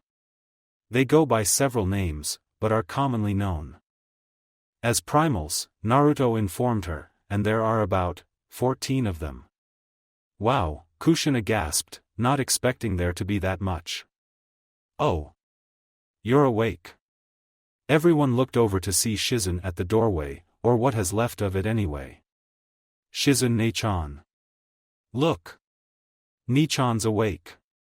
Natsumi informed the apprentice of Tsunade. "That's great, I'll go inform Tsunade-sama right away," Shizun said as she turned around. "By the way, what happened to the door? And the window?" Kushina's face turned red as she began to come up with some kind of excuse. "Ka-chan kicked the door through the window when I cried that Ni-chan woke up. Isn't she super strong?" Natsumi told Shizun with a smile on her face. Kushina turned to her with a betrayed look on her face, and Naruto had to use all of his willpower to not burst out laughing. Shizun nodded and produced a smile that gave Kushina some form of worry.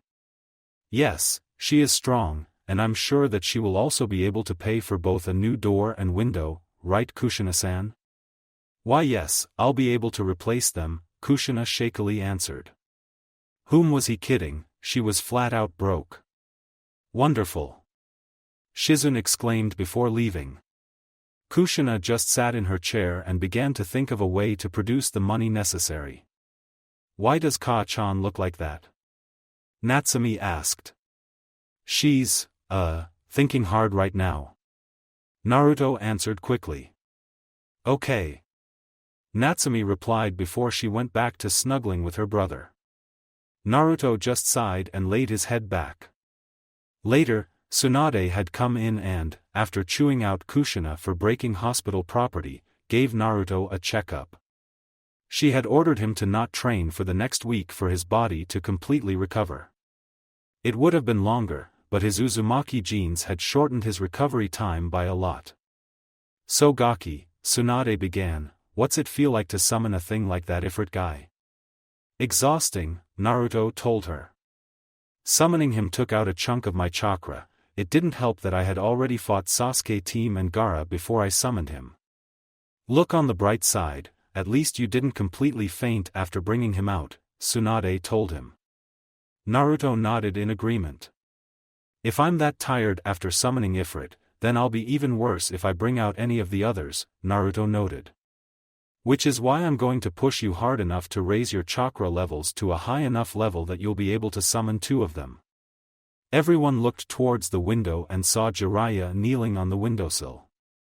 Tsunade scowled and threw an 4 stand at him, which he dodged. Baka! Use the door like a normal human being, she shouted at him. But I'm not a normal human being. Jiraiya argued. I am the glorious Jiraiya-sama. Great toad summoner and wooer of all women. He then struck a ridiculous pose while summoning a toad to be his stand.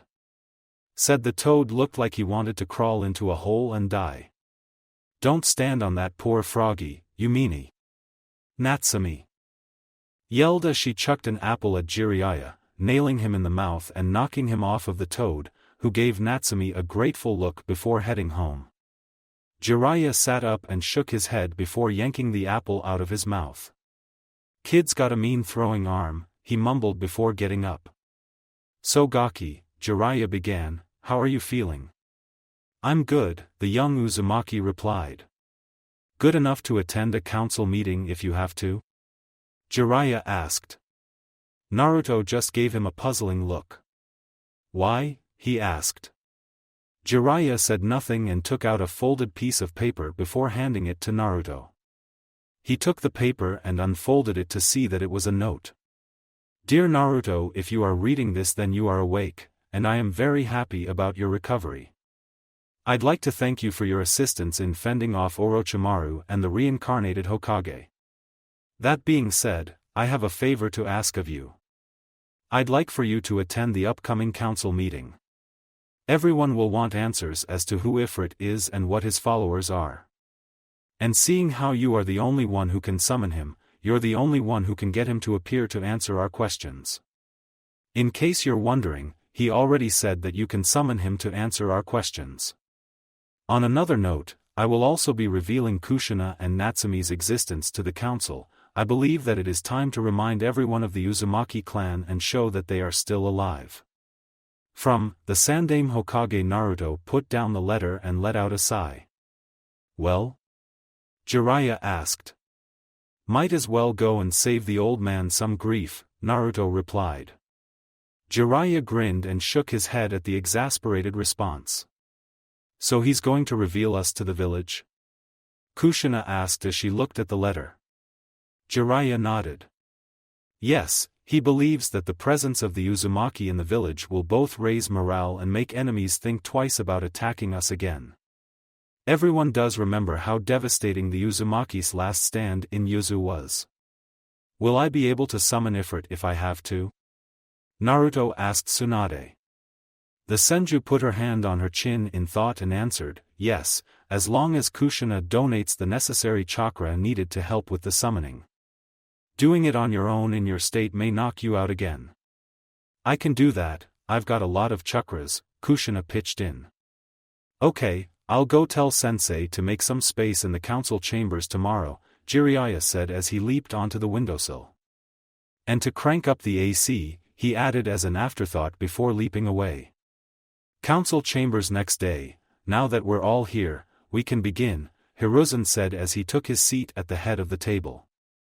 The table was a U-shaped table, with each side being used for either the shinobi side or the civilian side. Hiruzen had this type of table made after receiving confirmation that Naruto would summon Ifrit. On Hiruzen's right was Shikaku Nara, as he was a Jounin commander of Konoha's forces.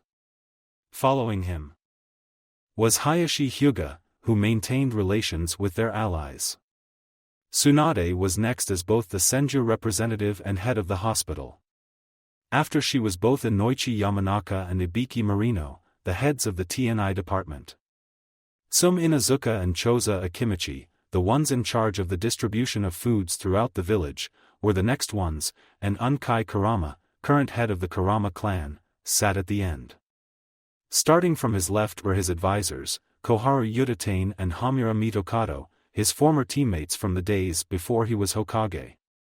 Following them were various civilians who were in charge of different parts of the village, construction, business, and several other things. At the end of that section of the table was Danzo Shimura, Hiruzen's rival and head of Root. Not that many knew about that last part though. I'd like to start this meeting with the reports I've gotten on the rebuilding and recovery of the sections of the village that were damaged by the invasions, Hiruzen began as he pulled out a stack of papers. First and foremost, most of the debris has been cleared away, and the reconstruction of several buildings has begun, Hiruzen read off. Some buildings that were heavily damaged have been demolished, as they need to be rebuilt. I'd also like to note that investigations on several buildings have revealed that they needed to be renovated long ago. Can you please explain this, Akiyama-san? The head of construction looked confused at the news and looked at the copy of the report he had gotten. Strange, I had received word that some of these buildings were already refurbished. Others I didn't even know required any repairs.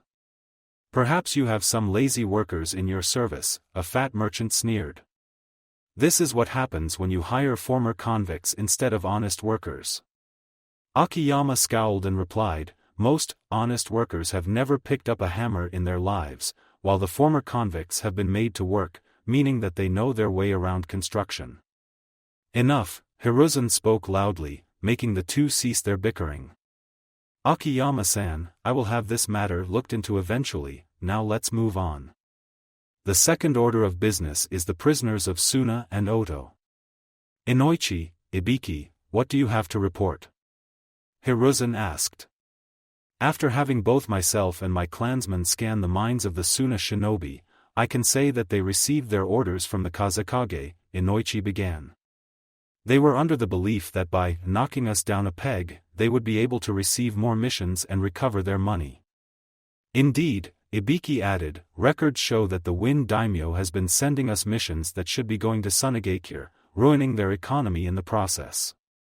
We've also received word from Suna that they've discovered the body of their Kazekage, and that he had been dead for almost 2 months, Hiruzen decided to add. How do we know that they're not lying? Tsum asked. I had Jiraiya investigate for me, Hiruzen reassured her. His agents have confirmed that the information Suna sent us is indeed correct. What does it matter if they were deceived? Unkai sneered. They still attacked us, we should still demand some form of payment for what they did. And we shall, Hiruzen told him. However, the demand that we make should be lessened, as the blame solely rests on Orochimaru, Unkai grumbled but said no more. The third piece that I would like to address is the Chunin exam candidates that the Raikage and myself have decided to become Chunin. Hokage-sama, Koharu said, gaining his attention, I believe that we should forego the promotions, as the exams were interrupted by the invasion. Hiruzen shook his head. I disagree, all of the candidates had fought their matches, so the Raikage and I managed to come to decide upon who should be promoted to the rank of Chunin. Now then, starting from Kyumo, Yujito Ni has been promoted due to her high ability in Katan Jutsu, and her overall combat skills. Her endurance to the explosion that her opponent Fu made also impressed us, Hiruzen began. As for Fu of Taki, she has not been permitted her village to receive a promotion, despite our attempts to communicate with them, so we were unable to give her any votes. At a later date, I would like to speak with Shikaku about this," said Nara and gave the Hokage a lazy nod. "The Raikage and I are withholding our decision on what to do with Suna's candidates until a later date," Hiruzen began before he was interrupted. "None of their shinobi should be promoted," the same fat merchant from before said. "They should be made into our slaves as punishment for their invasion." "Tetsuo-san," Hiruzen began in a hardened tone, "need I remind you that the decision of promoting genin to chunin during the exams rests solely on the Kages? And on a further note, slavery is a barbaric thing that has been banned ever since the age when there were no hidden villages. To hear you speak of such a thing can cause bad things to happen. Make sure that I hear nothing more of it." Seeing that merchant was properly cowed, Hiruzen continued. "Now I shall announce the candidates who were promoted to chunin from Konoha. First is Hinata Hyuga, who impressed both myself and the Raikage with her skill in her mother's unique version of the Juken. Her application of the style into traditional Hyuga techniques, turning them into a more unique and deadly version, shows how much she has grown, and her potential." Hayashi felt the pride within him swell at hearing that her daughter was strong. Yet it also brought forth a fear that he realized that she would now be sent on more dangerous missions, a fear he quickly squashed. "What of Niji Hyuga, the prodigy of his clan?" Hamura asked.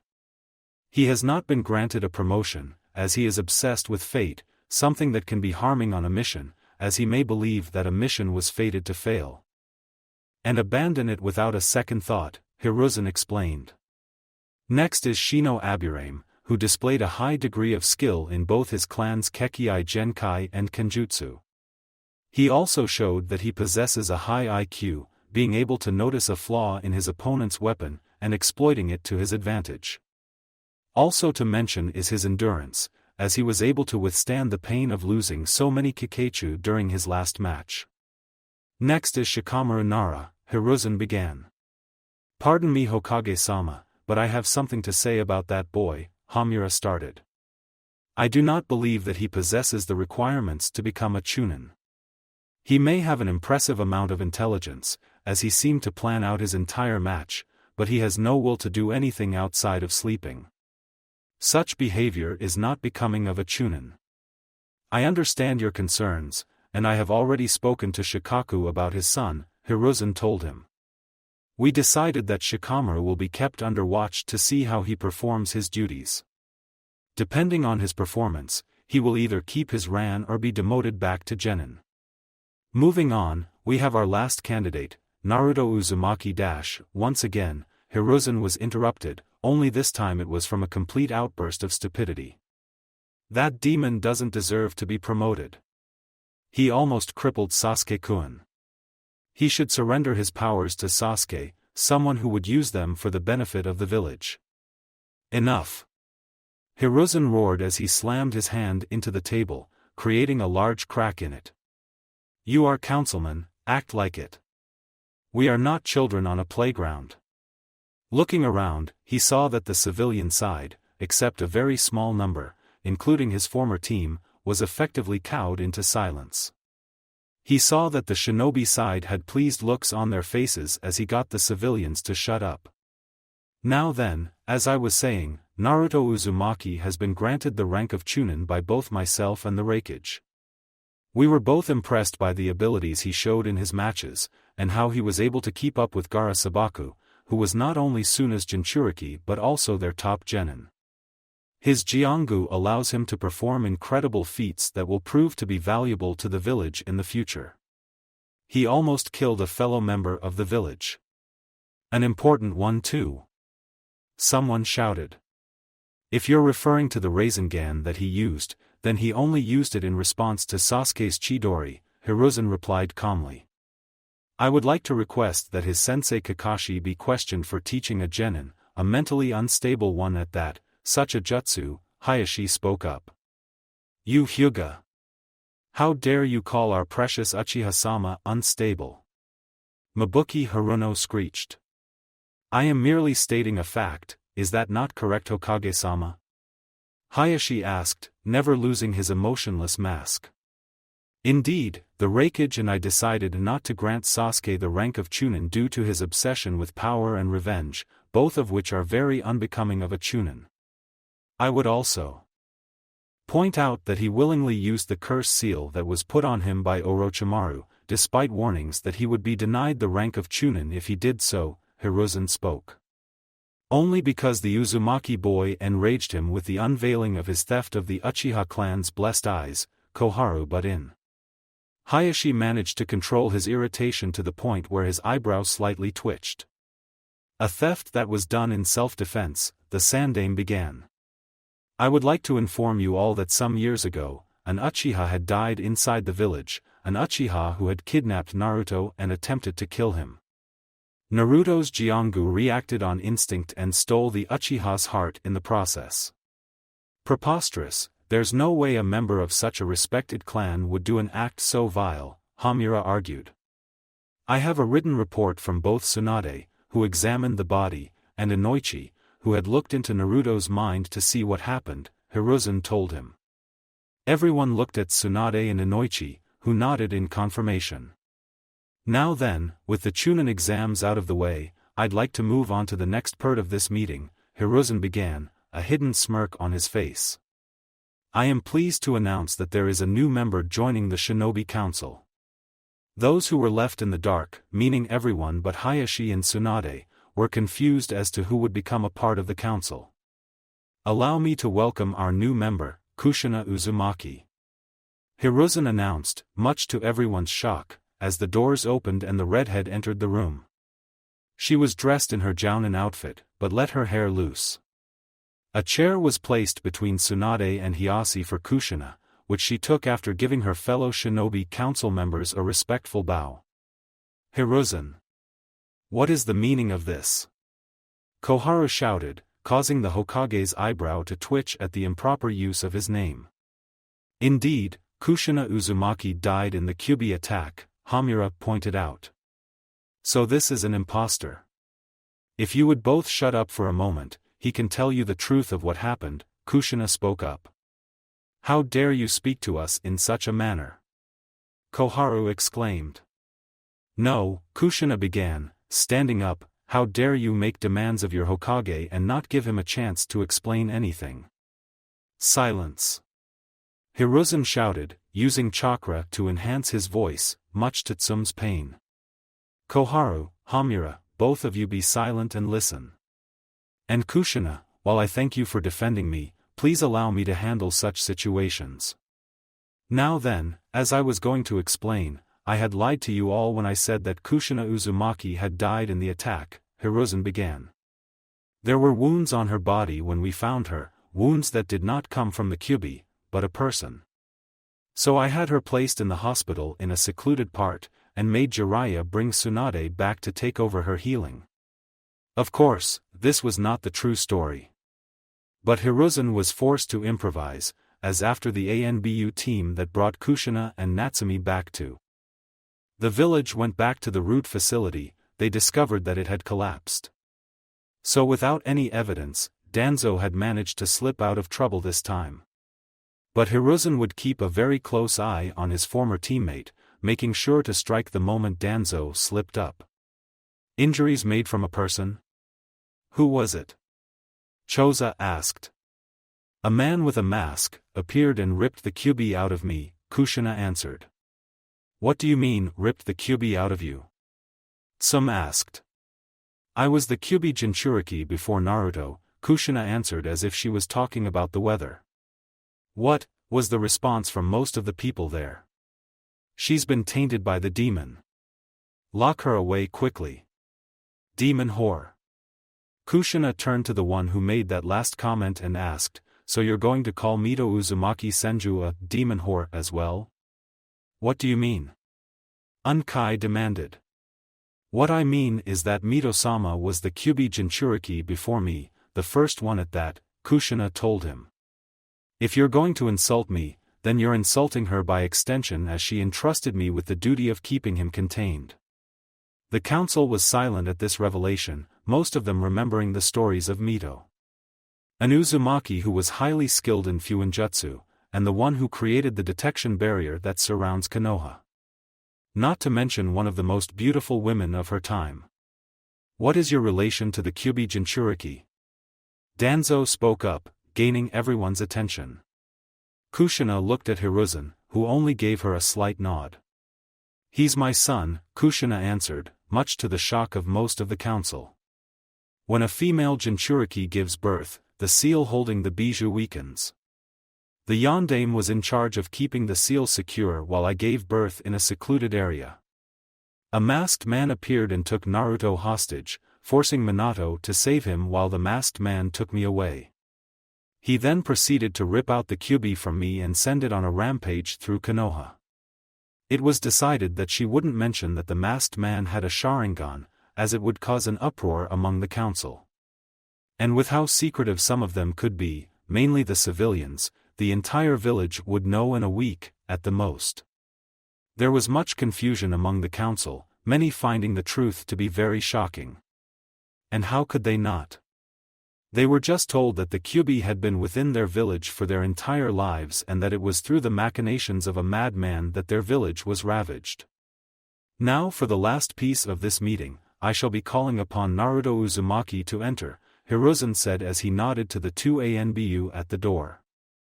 They opened the door and the young Jinchuriki entered. Following him was Kamage-ga, the chieftain of the Amalja. Kamage-ga, Ibiki spoke up as he recognized the leader. I'm surprised to see you here. For the events that will be following, it is only right that I will be present for the proceedings that will follow. Who are you? Kohara demanded. I am Kamage-ga, chieftain of the Amalja, the Beastman replied. My people have been asked by both Lord Ifrit and Summoner Naruto to assist your village in its recovery. And I thank you for your assistance, it has made things go easier than I thought they would, Hiruzen bowed. There is no need for thanks, I have merely done what any other ally would do, the chieftain told him. Why have you brought this boy here, Hokage-sama? Hamura asked. Many of you have questions about the being that Naruto summoned to battle the Ichibi, Hiruzen began. I have asked Naruto to come here and summon that being so that we might put our curiosity and caution to rest. Kushina stood up and walked behind Naruto, who was standing in the center of the room, placing a hand on his shoulder and channeling chakra into him. Naruto weaved the necessary hand seals and slammed his hands on the ground. Kuchios no Jutsu, Lord of the Inferno. Smoke erupted from the ground, and the heat in the room rose to a great amount, causing everyone to start sweating. The smoke cleared away to reveal the primal in the center of the room, his red eyes scanning over the occupants of the room and a low growl reverberating from his throat. O mighty Ifrit, Lord of the Inferno and Champion of the Sun, thy humble servant is not blessed to be in your presence, Kamage-ga prayed as he kneeled on the floor. Arise, proud chieftain, your faith has alone blessed you, Ifrit said as he stretched a claw out to the kneeling beast-man. He then turned to the Hokage and asked, I assume you have questions? Correct, Hiruzen nodded. The first question that I assume is on everyone's minds is, what are you? Ifrit nodded and began, I am a primal, a god created from the collection of both the faith of my followers and an abundance of ether. What is this ether you speak of? Shikaku asked. Ether is the life force of the world, Ifrit explained. It has changed throughout the times, but I can still taste it in the air around us. It has notably become much more abundant, blanketing the world. All of the primals are made from a collection of ether, much like how the bijou are collections of chakra. So you are a collection of nature energy, Hiruzen mused. It sounds like this ether and nature energy may be the same thing. I know not what nature energy is, so I cannot make any comparisons to them, Ifrit told him. Is ether what you used for that green flame you used on Orochimaru? Tsunade asked. Correct, I infused corrupted ether into the flames before unleashing them at the snake, Ifrit explained.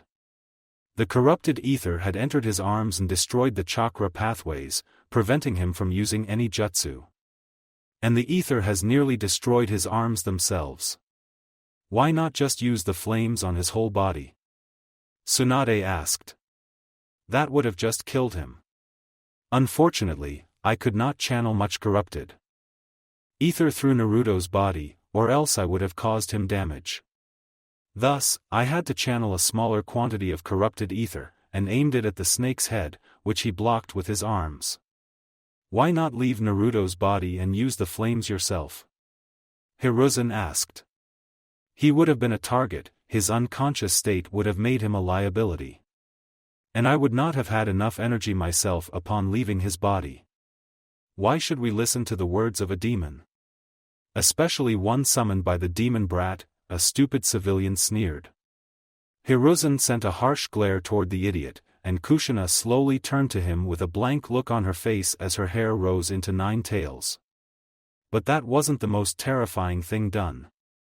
Ifrit turned his body and faced the civilian, who was close to fainting at that point. He stalked forward and got his face close to the civilian. The heat coming off of the primal was causing his clothes to become covered in sweat, and it almost looked like he was going to burst into flames. Ignorant mortal. You know nothing of the workings of this world. If I were allowed, I would melt the flesh off your bones and banish your soul into the inferno for all of eternity. Ifrit roared. The council member let out a pathetic squeak before he fell into a dead faint. The Lord of the Inferno let out a pleasing growl and backed off. Anbu, please escort that man out of the chambers, Hiruzen commanded before a peculiar smell entered his nostrils. And get some air freshener as well. After the councilman was taken away, Ifrit faced the Hokage once more. You should keep a better counsel, such insolence is insulting. Were it one of the others, they would have killed him where he stood.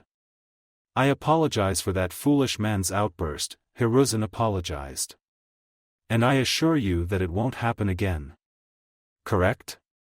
He finished with a glare at the civilian council, who nodded swiftly. Now that that's been taken care of, I believe that we have more questions, Hiruzen began. At Ifrit's nod, he continued. I would like to know about where you and your brethren come from. Ifrit gained a distant look in his eyes before beginning. This world was not always inhabited by humans. Eons ago, the world was known as Hydaelyn and contained the continents of Mericidia, Othard, Ilsabard, and Eorzea. The land of Eorzea was where many events, both good and bad, occurred. Most primals were created in that land, with only one being known to be born from Mericidia. Eorzea was a land composed of the cities of Ul'dah, Limsa Lominsa, Gridania, Ala Migo, and Ishgard. Eorzea was inhabited by people known as adventurers. You could say that they were mercenaries, honorable mercenaries. Adventurers would learn a fighting art from a specific guild, whether they be gladiators, marauders, archers, or conjurers, they all sought out similar work. If they possessed a high amount of skill, then they would learn more ancient fighting styles, such as the warrior, the summoner, the dark knight, or the dragoon. As for us primals, we were sealed away beneath Silvertear Lake for the safety of the realm. Sealed away? Why? Shikaku asked. Primals feed upon ether, we gorged ourselves upon it, bringing danger to the realm and bringing it closer to ruin. We have sealed away into our desire so that we may be a part of the world without endangering it. But I assume that you were released early? Hiruzen implied. Correct. When the Garlean Empire began their march upon Eorzea after claiming Ala Migo, they sent a massive air fleet over Silvertear Lake to take the growing settlement of Mordona. However, they were met by a host of dragons, and at the heart flew the father of dragons, and king of kings, Midgardsormr. Dragons? What rubbish, Danzo sneered. This creature is playing us for fools with these lies. Believe what you will, for I speak only the truth, Ifrit told him. During the battle, Midgardsormr wrapped around the flagship and dragged it to the earth. However, the ship exploded and killed the Lord of Wirms, and also destroying the seal on the lake, releasing us into the world for our beast men worshippers to summon once more. What had become of your world? Hayashi asked. Gone, ruined to the ravages of time and catastrophe, Ifrit explained. It is apparent that only humans manage to survive, resulting in this world today. As for us primals, we were sealed away inside a separate realm along with most of our worshippers. We would have torn ourselves apart, had the Arbiter not forced us to make peace for our survival. We made our prison into our new home, and eventually, were called upon to assist the Rikudo Sennin. That is quite a history. I'm having a hard time believing it myself, Hiruzen said. Everyone in the room, sans Naruto, agreed with that statement. But how do we know it is true? Some asked. I'm not doubting his word, but I'd like to see some proof. And what kind of proof do you think would be acceptable? Ifrit asked her. The teachings you spoke of, Danzo spoke up instantly. No, those are to be taught to the worthy, Ifrit told him. Konoha is worthy, Danzo pressed. Ifrit glared at him and growled, I have not deemed it so, and the decision is not mine alone. Danzo stared at the Lord of the Inferno for a second longer before backing off. Ifrit then turned to the rest of the council and said, I may not be able to provide proof, but there are other ways to convince you that my words are true. That, I can assure you. I thank you, Lord Ifrit, your tales of the distant past have been very entertaining, Hiruzen began. And your explanation of you and your kind has laid many of the questions in my mind to rest. Hiruzen bowed before the primal, and the Shinobi Council followed suit. The civilian council remained in their seats, but nobody cared. I move forward the motion that Sasuke Uchiha be allowed to sign the summoning contract, Mabuki spoke up suddenly. Hiruzen groaned and wanted to do nothing more than bash his head into the table for the stupidity he heard. No, Ifrit said. What do you mean no? He's a much more worthy summoner than that, boy, Mabuki spat as she glared at Naruto, who just gave her a bored look. There can only be one summoner, and Naruto has been chosen by myself and the other primals, even that high and mighty God King, Ifrit told her. That's only because you lot have not met Sasuke-kun, another councilman said. That is not the case, Ifrit said. The Rikudo Sennin said that there would only be one to open the summoning contract he created for us, one who possessed the right requirements. Requirements that Naruto possesses, meaning that your Uchiha is unworthy. How dare you claim our precious Sasuke-kun unworthy, you foul beast? We should have you killed for such heresy. Surrender to Sasuke-kun. Enough. Hiruzen roared as he slammed his fist into the table, pulverizing it. I have had enough of your foolishness. One more word out of any of you and I will have you executed on the spot. Do you understand? Most of the civilian council cowered in their seats. Hamura and Koharu were close to fainting, only their shinobi nerves were able to keep them conscious. Danzo frowned seeing that his rival had gained in strength. Impressive, such ferocity and strength would gain you the respect of two of my brethren, Ifrit remarked. Once again, I apologize for their insolence, Hiruzen said to the primal. And I thank you for answering our question, Lord Ifrit. Ifrit nodded and said, the next primal you meet shall not be me. I can see that the next time a primal is needed, I will not be ideal for the battle. With that, the primal vanished in a burst of flame. Hiruzen then stood up and cleared his throat. With that, I'd like to end this meeting, you may all return to your duties in the village, he told everyone. He then faced the civilian side and gave them a look that said, say something, I dare you. The civilian council practically raced out of the room, much to the shinobi's amusement. The other half of the council bowed respectively to the Hokage before calmly walking out of the room, leaving only Hiruzen, Naruto, and Kushina. So Gigi, what now? Naruto asked. I believe that you should go and see your team, let them know that you're awake, Hiruzen told him. Especially a certain Hyuga heiress who was visiting you almost every day. Naruto turned a little red before trying to exit quickly. But Kushina quickly grabbed him and began to squeeze the life out of him. Oh! My baby's growing up so fast. He's already going to have his first date. She squealed. How did you know? Naruto shouted nervously. I'm supposed to know things like this. Did you honestly think that I didn't notice what you were doing when the invasion began? Kushina asked him before squeezing even tighter. Kakayan. Naruto whined as he tried to get away.